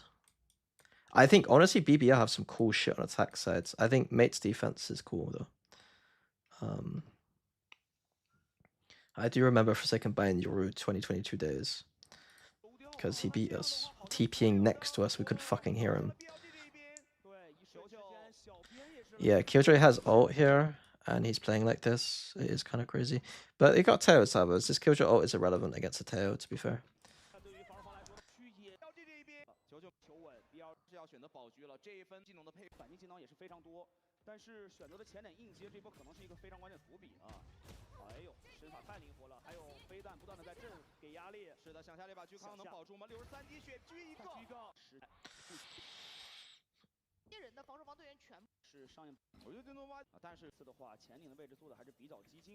Again, it's like the Astra usage is very poor.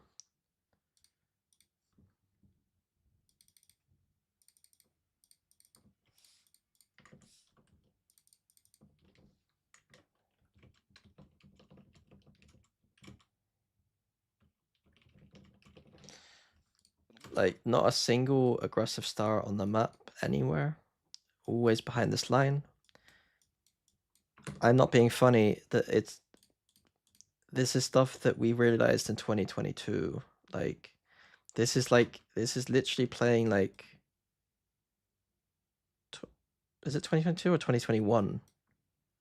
2021, we were playing like this. The agent has been out long enough. Thank you, Seal Meets Club. I like that name. It's a good name. Yeah, the agent's been out for 5 years. We're better than this. We're better than this.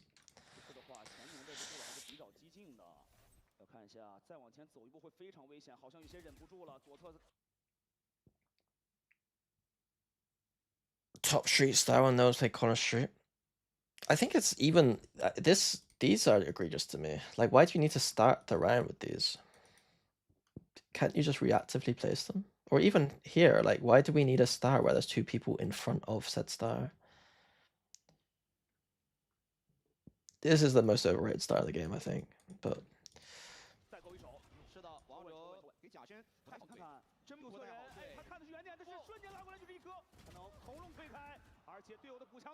and that star really helped them.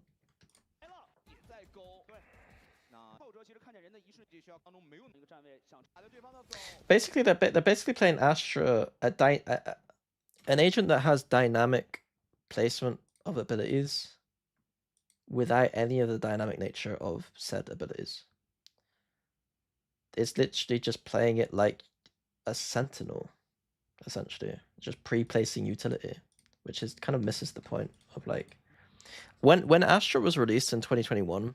One of the reasons why we didn't play it that much, even though it was broken, was partly because we thought that the value from Astra was going to be in the dynamic nature of understanding how to place these stars in mid-rounds. The reality was back then is that it was so strong that you didn't need to do that. You could do this. Astra nowadays is a little bit nerfed and the skill level has increased. So it's like now you should be expected to place them more dynamically and be more dynamic, i.e. holding stars and placing them down, conditioning them forward and stuff. So yeah, back in 2021, when I had a bunch of Fortnite kids in my team, I thought that like this wouldn't work. And I was wrong, but the intuition was correct, if that makes sense.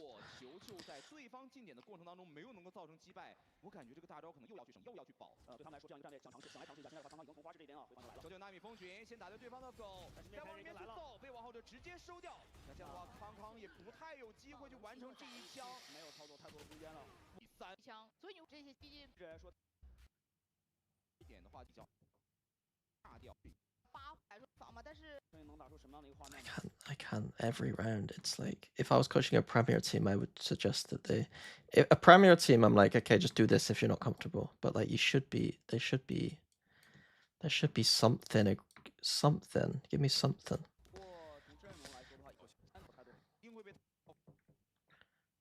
I don't want to watch.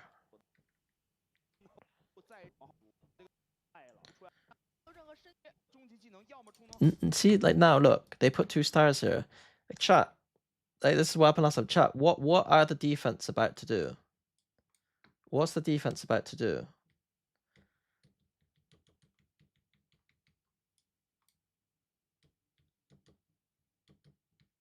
Push A main.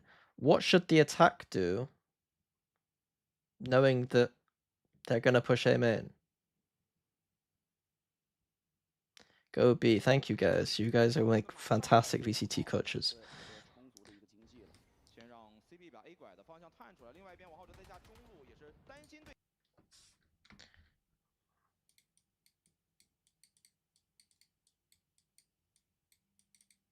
Started the round with 10 resources, technically 11 on the A side of the map. It's crazy. It doesn't even matter that he's alone taking A main. The response is still correct. We still win the round. You guys have just become VCT IGOs.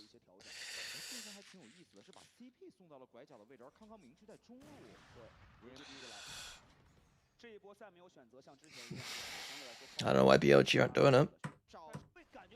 No, BLG going into the place where there's fucking 10 pieces of utility for some reason.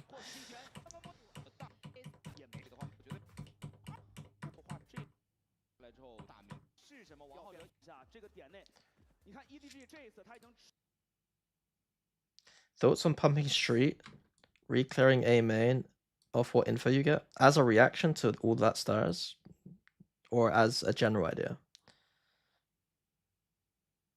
Oh, street. Oh, sorry, street. Reclearing A main. You could complicate if you want. You can complicate. I don't think it's valid because the likelihood of an op player stood here and you trying to reclear an op player and you dying is much higher. Is an unnecessary risk.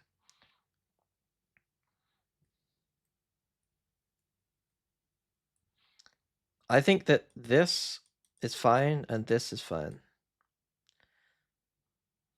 If you're doing this, I hope you have a lurker, because you're gonna be able to abuse lurks here quite easy, I think.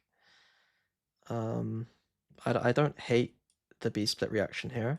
I think B splits are generally ass, but I think in a reaction where you know there's likely to be 3+ players here, and all the util is inside the map, then I think that is fine. But you can't just do heavy here. You have to do both. There has to be a drone coming out here.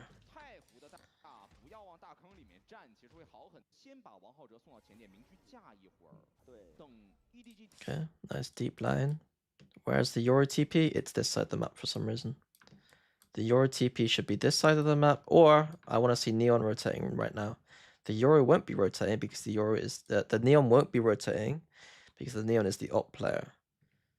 So I would say something wrong about the intentionality of this setup. I don't think that they've actually worked through the protocols. I think Killjoy mid here doesn't make much sense. I think that they need to rethink about how they're doing this. Why is there a star here? Why is this star here, and why is this star still here? We are going aggressive on B. It makes no sense.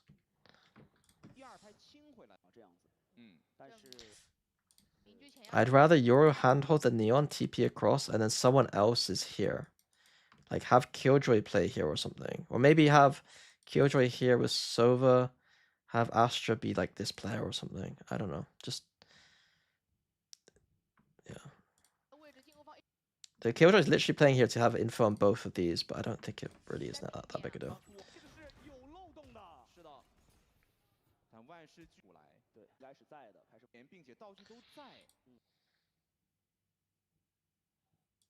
The Pillar Star is there because they don't trust Smoggy to just throw just normal utility. It's like they've just been like, fuck it, we're just gonna make him just throw the same stars every single round. Which is maddening.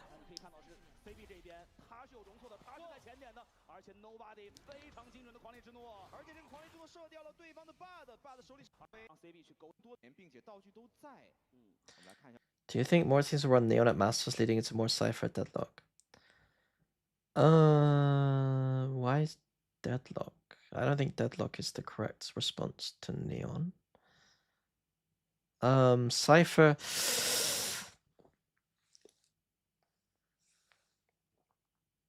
I think Cypher's better than. I don't know. Cypher's probably better into Neon than Killjoy. Cypher's not amazing, but I think Cypher's better than Killjoy in a lot of situations right now. Because of the like in double Judas, if you're playing double Judas, I think at optimal, I think that the Cypher makes sense. If you're playing double Judas and you're just playing like this, Killjoy makes sense because it's just easy. And just comfortable.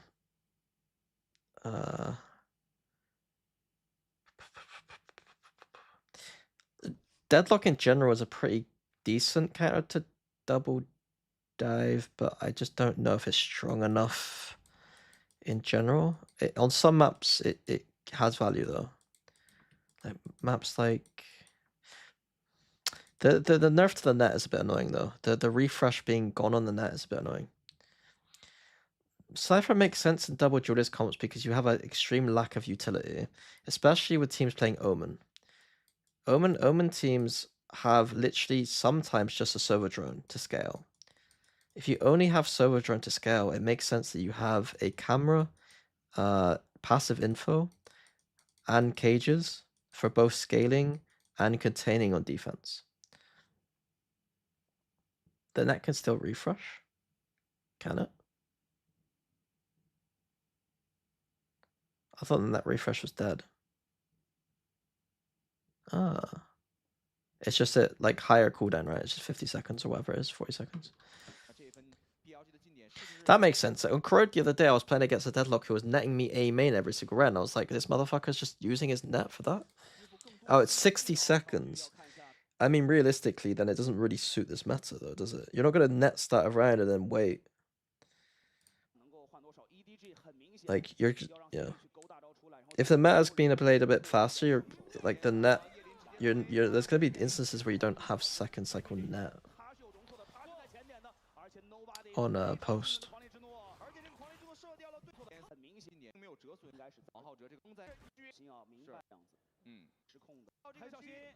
Like, imagine a fast Deadlock strat with a 60-second cooldown, you know? It would work against Fnatic. But why are you playing Deadlock against Fnatic in the first place? If you're trying to counter fast double duelist teams.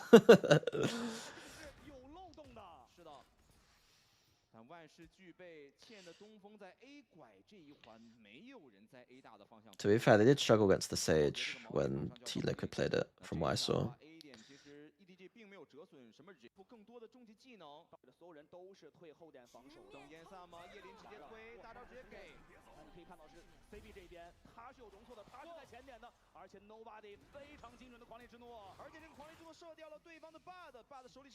Why is the Astro? Oh. They're flooding, which probably isn't the correct decision here. They don't have a player ready to go in, and they don't have this player, and they're already using Astro ult flood. I think this is incorrect. I think you just wait for the retake and then just flood in with the ult. Like, you smoke here, and you get in, and then the Astro ult for defuse, I think. It's probably best. I mean, you got a fucking Killjoy ult. This is unlosable. The Killjoy Astro ult combo, you Killjoy ult, you wait, you Astro ult, and you defuse. Ooh. They don't understand basic Astra Killjoy ult combo in 2026? Why has this become a thing? Why are teams worse at ults in 2026 than they were in 2023? You telling me that Loud, e.g. Fnatic, even PaperX wouldn't know to just Killjoy ult this and then ult Astra ult for defuse? That's crazy.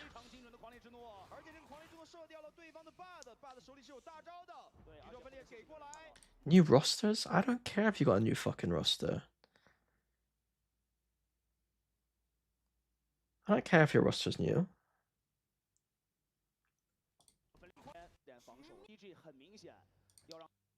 If they had a completely different team, then like maybe, but like even that's not my point.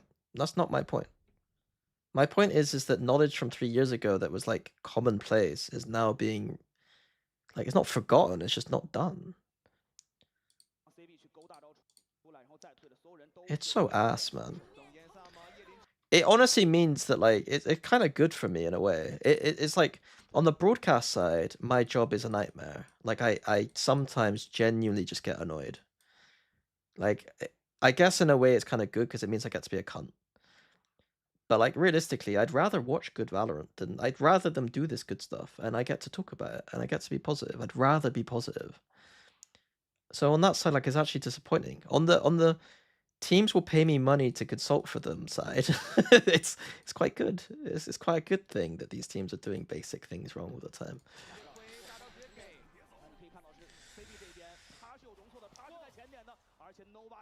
It's just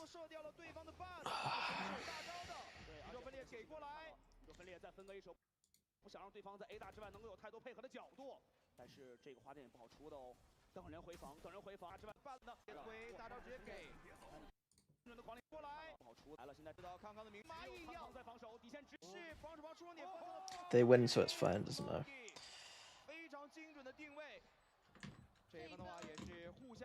交付了非常多的终极技能。我觉得两边的指挥从一开始就进行了一些博弈。对于 BLG 来说的话，就是控制是了 A 大前点，然后去 B 点把刚刚的狙击枪给逼回去。但是近点的信息其实有被 Nobody 在场面上面捕捉到，反制的终极技能也有非常好的效果，有点逼到 BLG 的站位了。对。 包括之前的暂停也是明显给他们提过的，当对方大招多的时候，这个点内战阵一定要非常小心，而且一定要让 CB 这个夜路去勾的，只有他有这个容错率啊。来吧，上半场的最后1分，现在 BLG 就算之前喊过暂停 ，EDG 依然还在继续的追分，是很有可能拉到6-6的。我们来看一下王浩哲的这个大招到底要怎么去教。先给一个 B 大的锚点，然后开大踢到中段去，没问题，是一个信息最大化的获取能力。对。 B 再往中去转，然后通过 B 小的前顶来找这把有可能的狙，但是康康完全不怕。撕开面具，这一波有操作空间吗？假身再给，这一波的话 ，B 小第一时间还有点挤不出来啊。You know it's over when I'm just looking at fucking Twitter, like. 对 ，B 再往中去转，信息最大化锚点，然后开大踢到中段去。I have to give them some credit for the start. Like this is something new that I've not seen before. That's kind of interesting. So I'll give them some credit here. That's not something I've ever seen. But this is bad.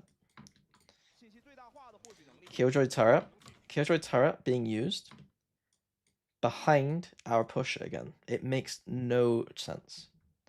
It makes no sense. It makes no sense. It makes no sense. I'd love to be in the room when the Valor plant is discussed. Like, oh yeah, this is our set. You're gonna Killjoy turret behind your like it's almost it has to be intentional at this point. The amount of times we've seen a Yoru an aggressive agent in front of Sentinel utility, it's almost like they want this to be pushed off, and then this gets info after. But it doesn't really make sense. You kind of get it, but I don't like it. That's pretty much the same as me. I kind of get it, but I don't like it. It's like, in terms of consistent value, having this turret actually doing something on the map that's relevant would be more, like, valuable. If in a specific anti-strat against a team where like you know this other team's gonna be pushing your Yoru off, and then like you can like sneakily have passive info behind it, maybe it's interesting. As a overall macro decision, every single map is not very good.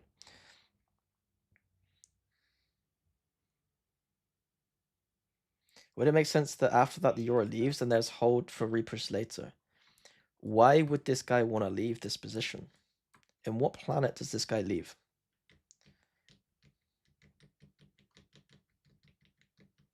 It makes no sense for him to leave. This guy stays. This turret should be doing something else on the map. You hide your Santiyuta to mask which is strong and weak side.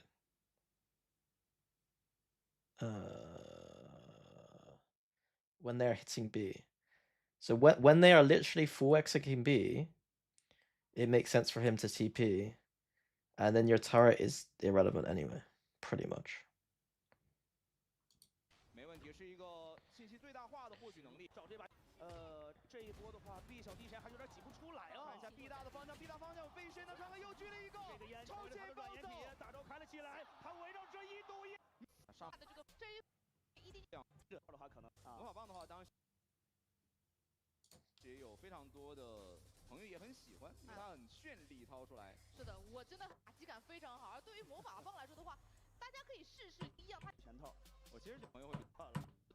Actually, you shouldn't be putting Sentinel utility behind the Yoru pusher.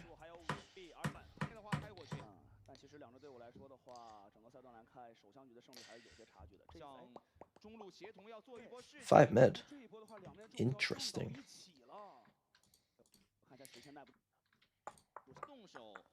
但是王浩哲是利用这个 TP 的最后时间出来看了一眼，但是 My process and what EG is thinking, like obviously they want to refight somewhere, and I'm guessing the main focus is refighting in the mid-space.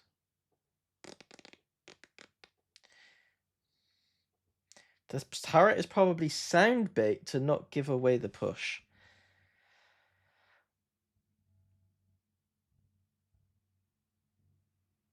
Nope. Don't. Nope. What? You're telling me that a full smoke here and this turret is doing that much work for you? Nope. Nope. Wait, this is time for me to use my actually. Where the fuck is it? I don't know how to get to my own emotes.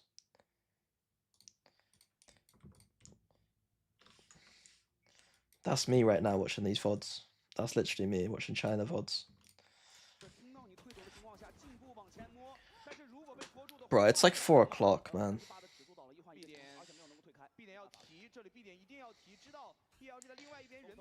Oh, I'm worried for this segment tomorrow. I'm worried.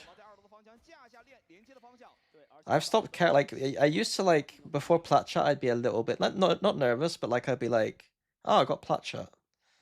Now I'm like so fine to just go in without any like with just being able to yap, but like I am actually worried for this segment.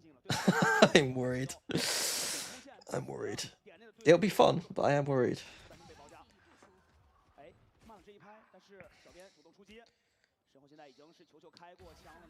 Have you seen Marty Supreme? Yes.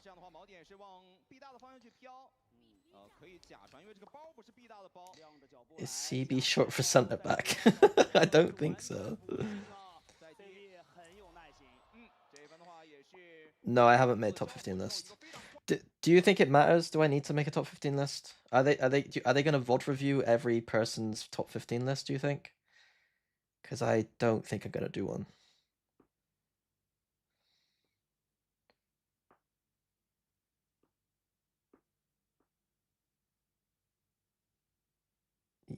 Yes. Oh god. Ugh. Should we do it right now? Should we do it now? Let's watch attack side. Let's get for attack side.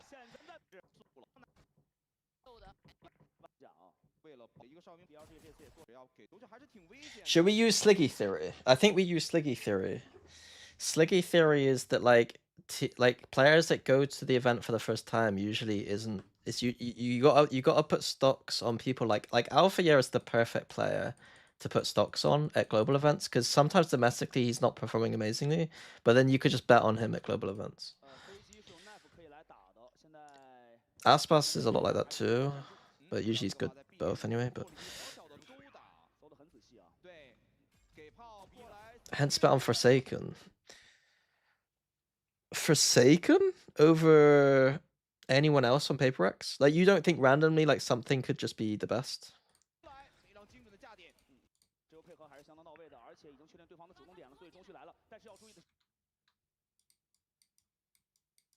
It's crazy.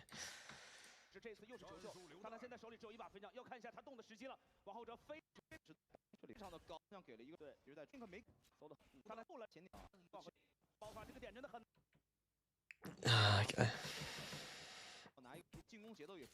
They're doing B opens into art split, but too heavy on A. I like what they're doing. I kind of like this might be EDG's best attack side so far, and yet they're still losing. I mean, they got a stinger. Why are they playing? They got an open plant. What isn't nobody doing? Okay, cool. Nobody's dying. There's nobody is really frustrating sometimes.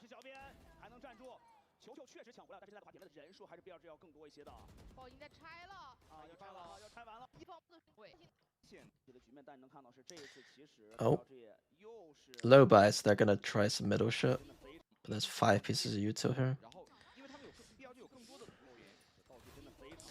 Low buy is usually trying to abuse center map because it's all tiny little choke points, right?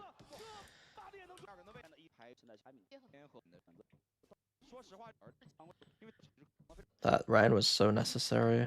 I think BLG... What was the score in here? BLG ended up winning this game anyway.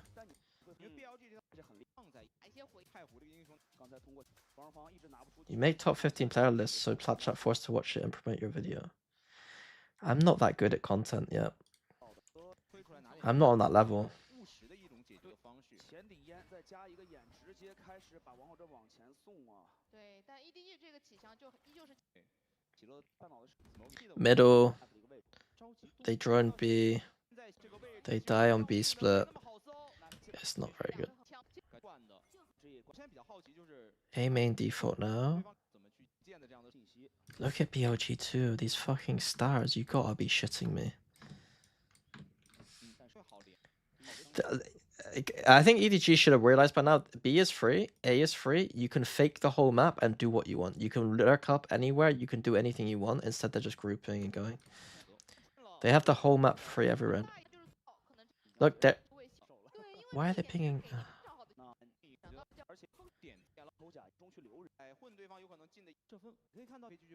Okay, I mean, why is he actually going semi-aggressive?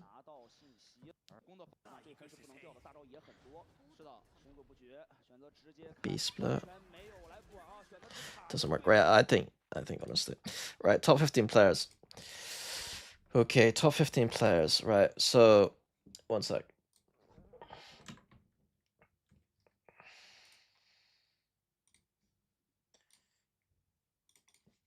I don't know what's on my notepad right now. Okay, we're clear.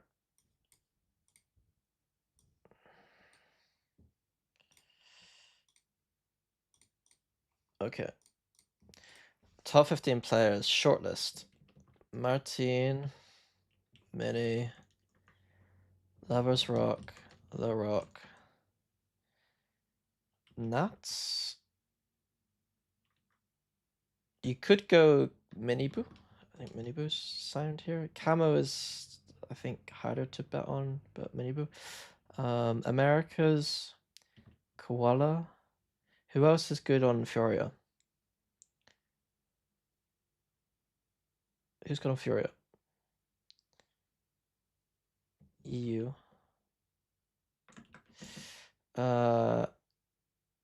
G2. It's hard. G2. Energy Mada. Rock.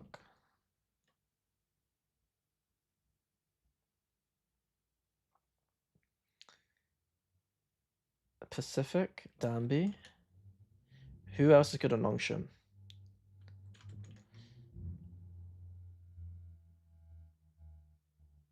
Okay, I don't even know.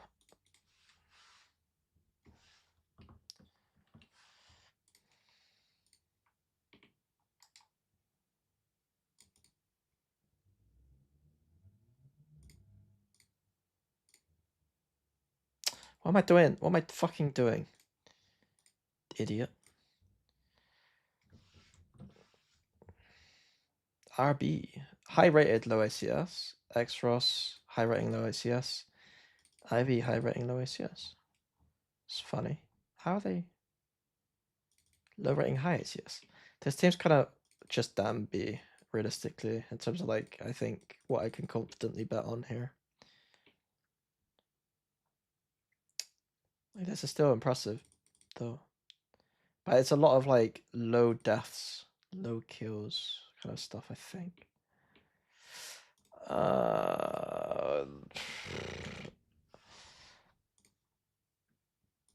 Who's playing good on T1? I haven't watched T1, so Izu has to be on the list. Look at those stats. It's juicy. Juicy.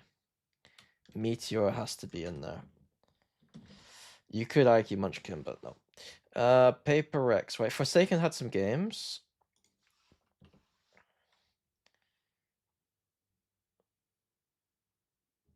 Paper Rex. I still think you could bet on something here. I still think you can bet on something.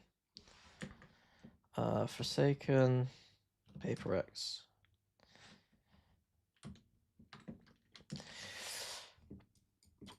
China. It was Shrimp and Fangier.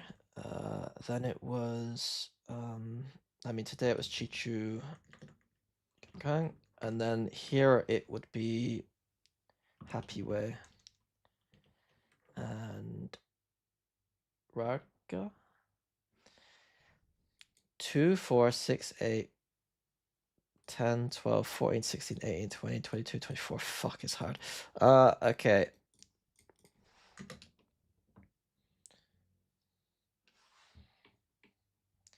That's cheap.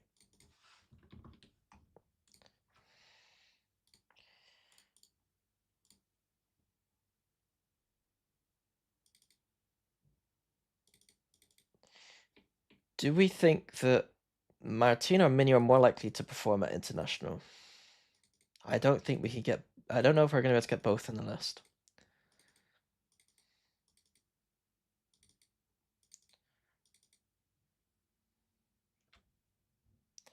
Not putting Martin in the top 15 players is mental, though, isn't it? Martin, Mini, Lovers Rock, The Rock. I actually think that Mini Boo I'm going to put in over Nats. I think I might put Mini Boo instead of Nats. I can't put 6 EMEA players.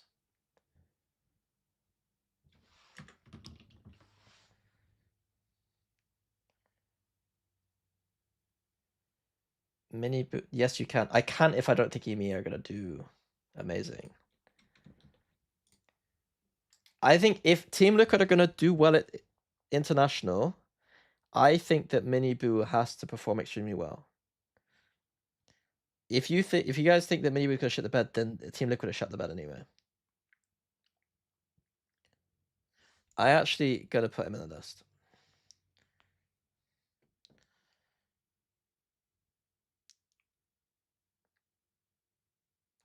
I don't think you do. I think him playing Neon is a good sign. Can I not put one of the BBL players in the thing?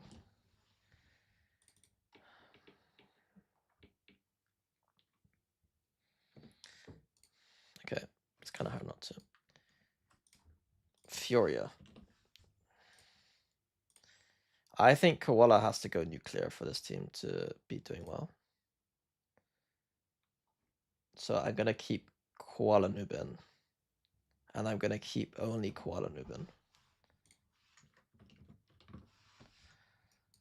G2. Who's playing well for G2 right now? Valen, Baby Bay, Trent. I do think that Leaf's performance. I think that Leaf is one of the best Vipers in the world. And I think that his performance is going to go up a lot. The irony here is I think Baby... I don't know what to do with this team. Valen I'm going to put in. I don't know who the G2 plus 1 would be. NRG. Brock, Mada. They're all kind of around the same level right now.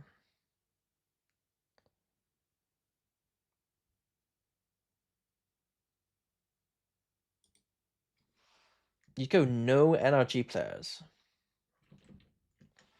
I'm going to go Brock.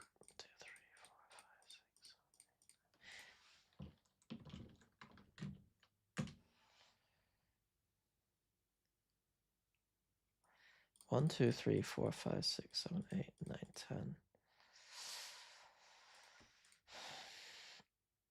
I feel like we're too EMEA heavy. This is too EMEA heavy. We're going to need to cut down. Especially because I think the APAC are the clear favorites for this event.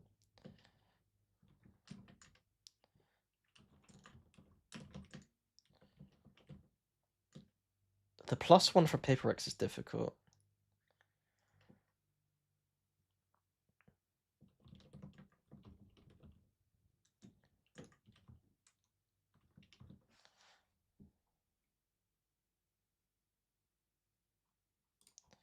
China.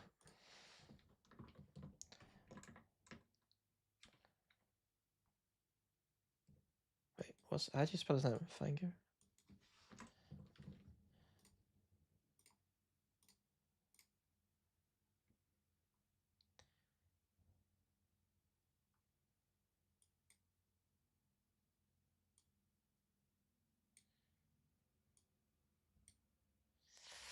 All gamers. All the gamers all the time.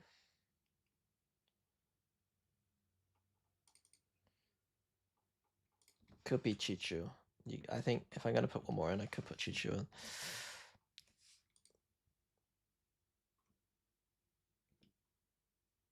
One, two, three, four, five. Okay. 1, 2, 3, 4, 5, 6, 7, 8, 9, 10, 11, 12, 13, 14, 15, 16, 17, 18, 19. Right, we need to start picking off some people.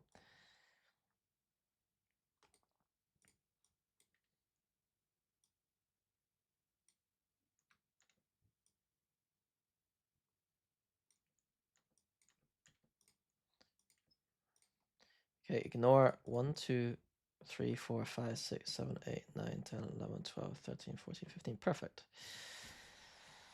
Oh, another hard part.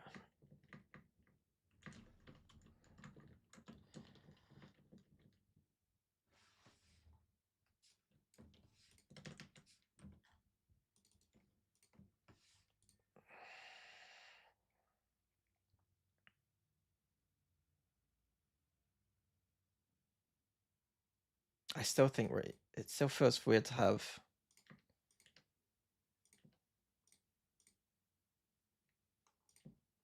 5 EMEA players and 3 Americas players. Feels a bit weird.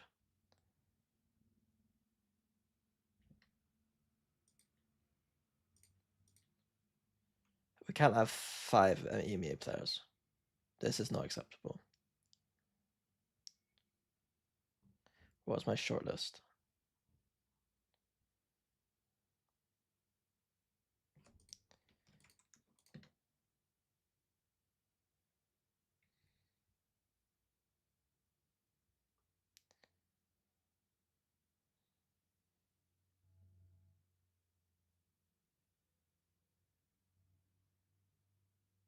You don't need a player from every team, though.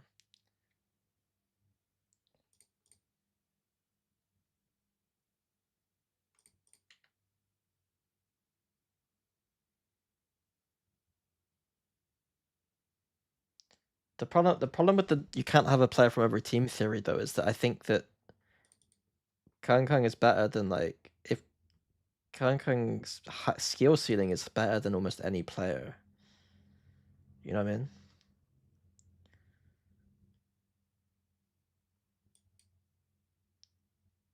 Am I getting rid of all gamers?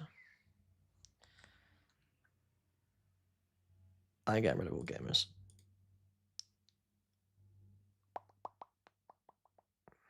I can't have 5 fucking EMEA players, though. That's mental. I get rid of Mini Boot.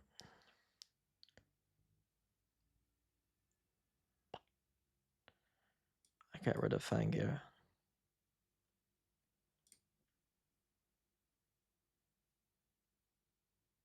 This looks like basic bitch like behavior from me, though. 5 EMEA players with Nats is a little crazy. Do you think Team Liquid are going to do better than BBL or Mids?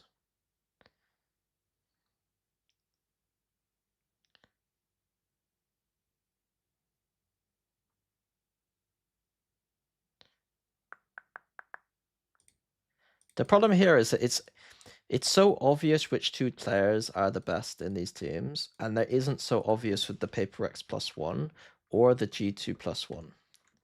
You know?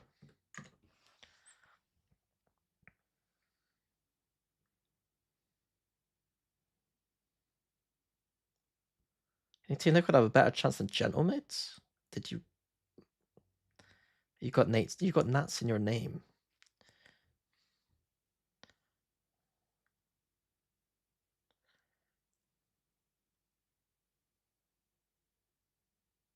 Do you think number 1 teams are going to struggle again, like in Toronto? I don't know. Who's my G2? Should I put Baby Bay in? Should I put the boy in? Imagine Baby Bay popping off. I'm feeling it. I'm feeling Baby Bay. Paper X +1. What's going on with something? If Jing's just playing Rays every game, get this man on Rays every game. Take him off. Put him on Rays on fucking Breeze. I want to see his Rays on Breeze. I'm gonna unironically. I think they'll fix some stuff, and I'm gonna go Jing. I think Jing is the underrated player on Paper X. I think Jing is underrated. You take Envy over those two. I think Envy's still in like uncomfortable mode though. Is he warmed up completely?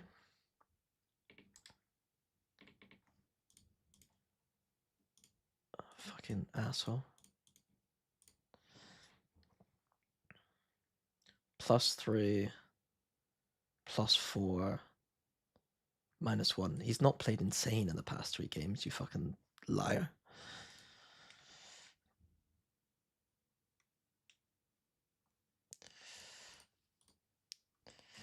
Envy been to an international? I don't think so, which is part of my reasoning.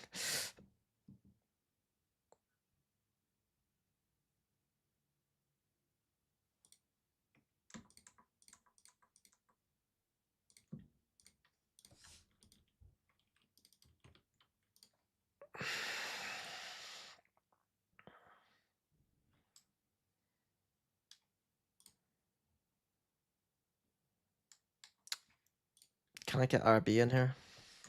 1, 2, 3, 4, 5, 6, 7, 8. 1, 2, 3, 4, 5, 6, 7, 8, 9, 10, 11, 12, 13, 14, 15, 16. Do I think Forsaken, Jing? Do I think Paper X is going to do better than Nongshim? I don't think it's a safe bet.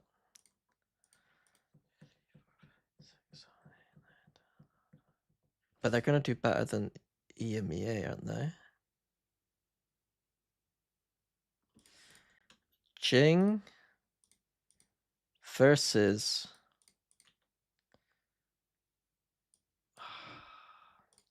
I'm BBL biased. I'm BBL biased. And I don't know if we can disregard Mini and Martin. How we got 4? 1, 2, 3, 4. 1, 2, 3, 4, 5, 2. I think this is fair. Okay, let's start putting players in. I haven't even watched Izu play, and I put him number 1.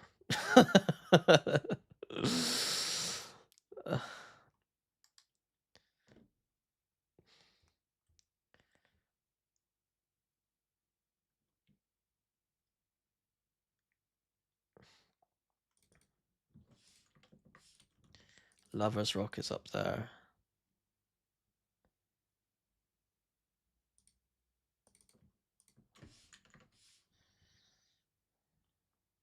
I think Hong Kong becomes my like Aspas. I did this last year at Champs. I put Aspas 15th when no one else had Aspas in our list.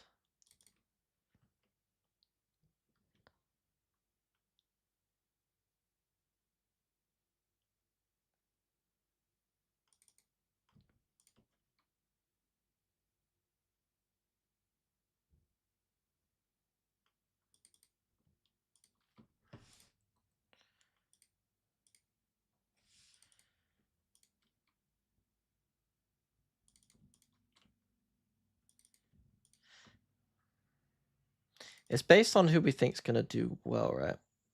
I gotta put Baby Bay 15th. I can't do this. I gotta put him 15th.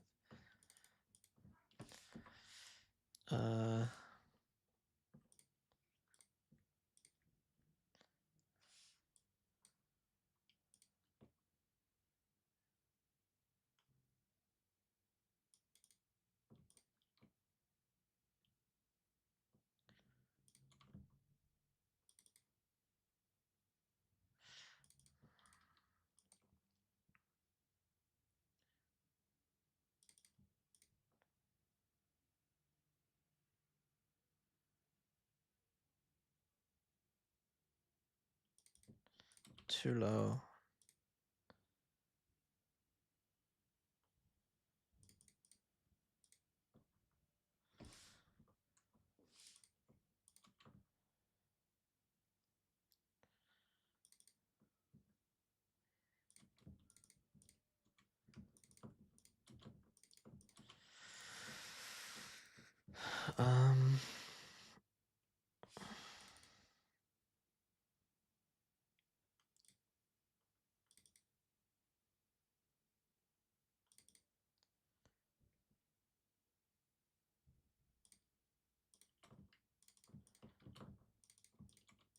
It might even be like...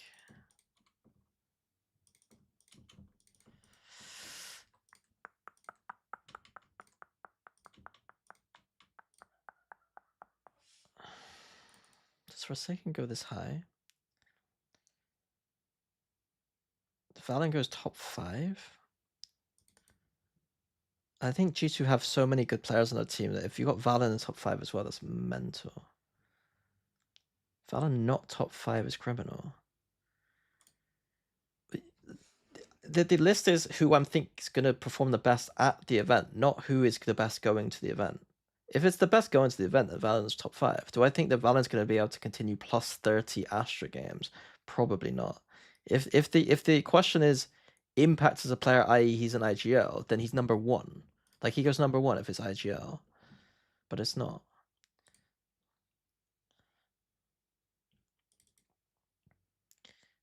You can't not put Meteor high.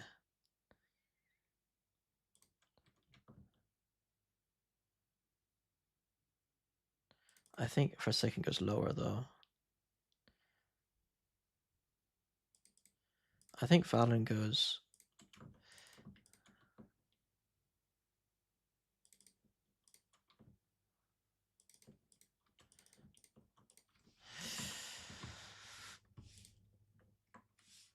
I'm going Danby. I think I might go Danby. I think I just fucking send it.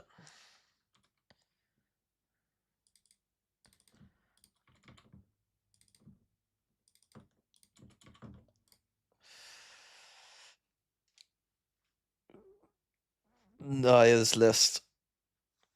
It's not a real list, is it?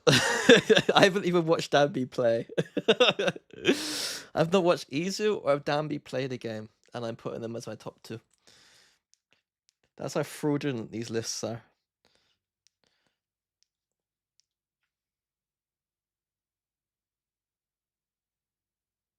Martin is too high.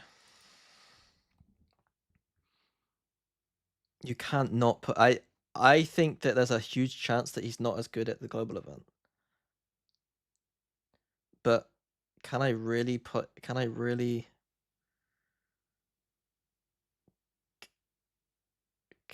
not put him high? I think I could put him down to like this area, maybe?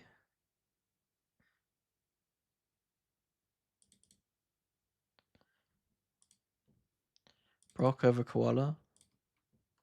I don't hate it. Do I hate it? Don't hate it.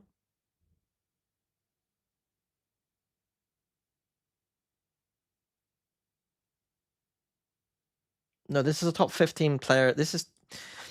I think Platchat needs to understand... Like, we need to have a... we need to have an agreement on what this fucking list means. To me, this is top 15 players after Santiago. It's not top 15 players going into Santiago. If we do top 15 players going into Santiago, what you do is you go to fucking... You go here, and you go... Okay, Izu, number 1. RB number 2, Danby number 3, Forsaken number 4. Yeah, we're done for APAC. The top 4 is done. Like, that's not really the list, though, is it? It's the players we expect to do the best at Santiago. Bring it up tomorrow. I will ask tomorrow, yeah. Okay. I'm done. Right, fuck it. We're done.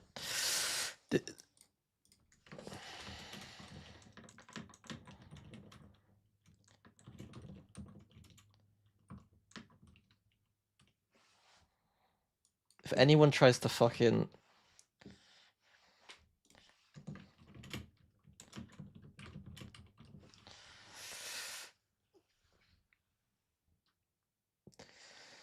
Other members might have submitted them for Plat Chat already. It doesn't matter. Like, it's a bit of fun. We get to argue about what the list should be. It's not an actual real list. If you're taking Plat Chat's list seriously, then you're lost in the first place.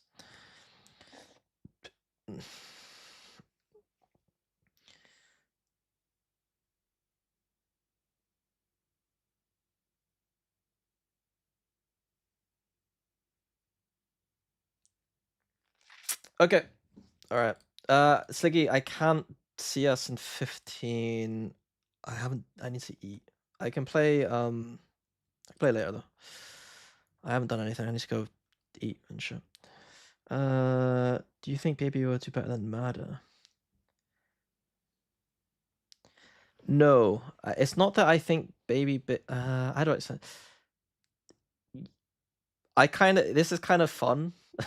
This is a fun pick, but also if G2 are gonna, I think G2 are likely to do better than NRG, and in that circumstance, I think that Baby Bay will be a big deal for the team.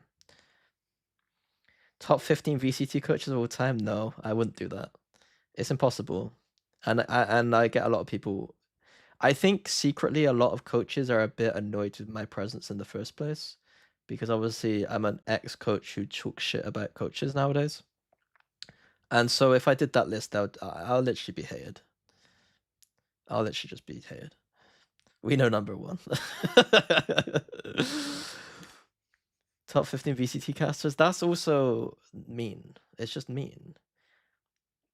I don't know why it's mean. Like for some reason, when we do it with players, it's not mean.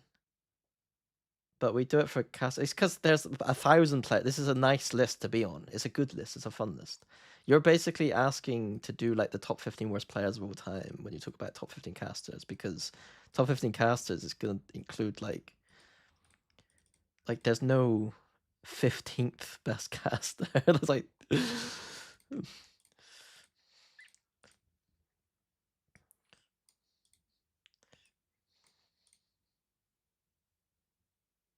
coaches list mini Alex Sliggy. Sliggy's not getting in that list. You think Sliggy's getting on my top 15? I think he might actually get top 15. His longevity, obviously, he just quit too early. It depends if the list is best or like greatest achievements. If the list is who would I trust with a team tomorrow, is a different list than best coaches or like greatest coaches, right? Like there's quite a lot of coaches in this list that I wouldn't trust as much with than other people with a team tomorrow. You know what I mean? It's a very different list, and that's the catch with the player list too, right? Like there's a lot of great players who I wouldn't want in my team anymore. Like, okay, we're done. Is there anyone streaming that I can raid?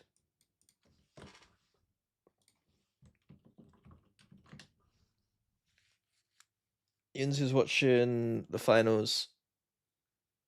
Oh, there's fucking GC finals is on. Okay, we go raiding soon. Alright, go watch some GC. Power and Eng. High in my greatest of all time. Not as high on the other one. Alright, I'll see you guys tomorrow. Probably plat chat. I don't know if I stream, but see you in a bit.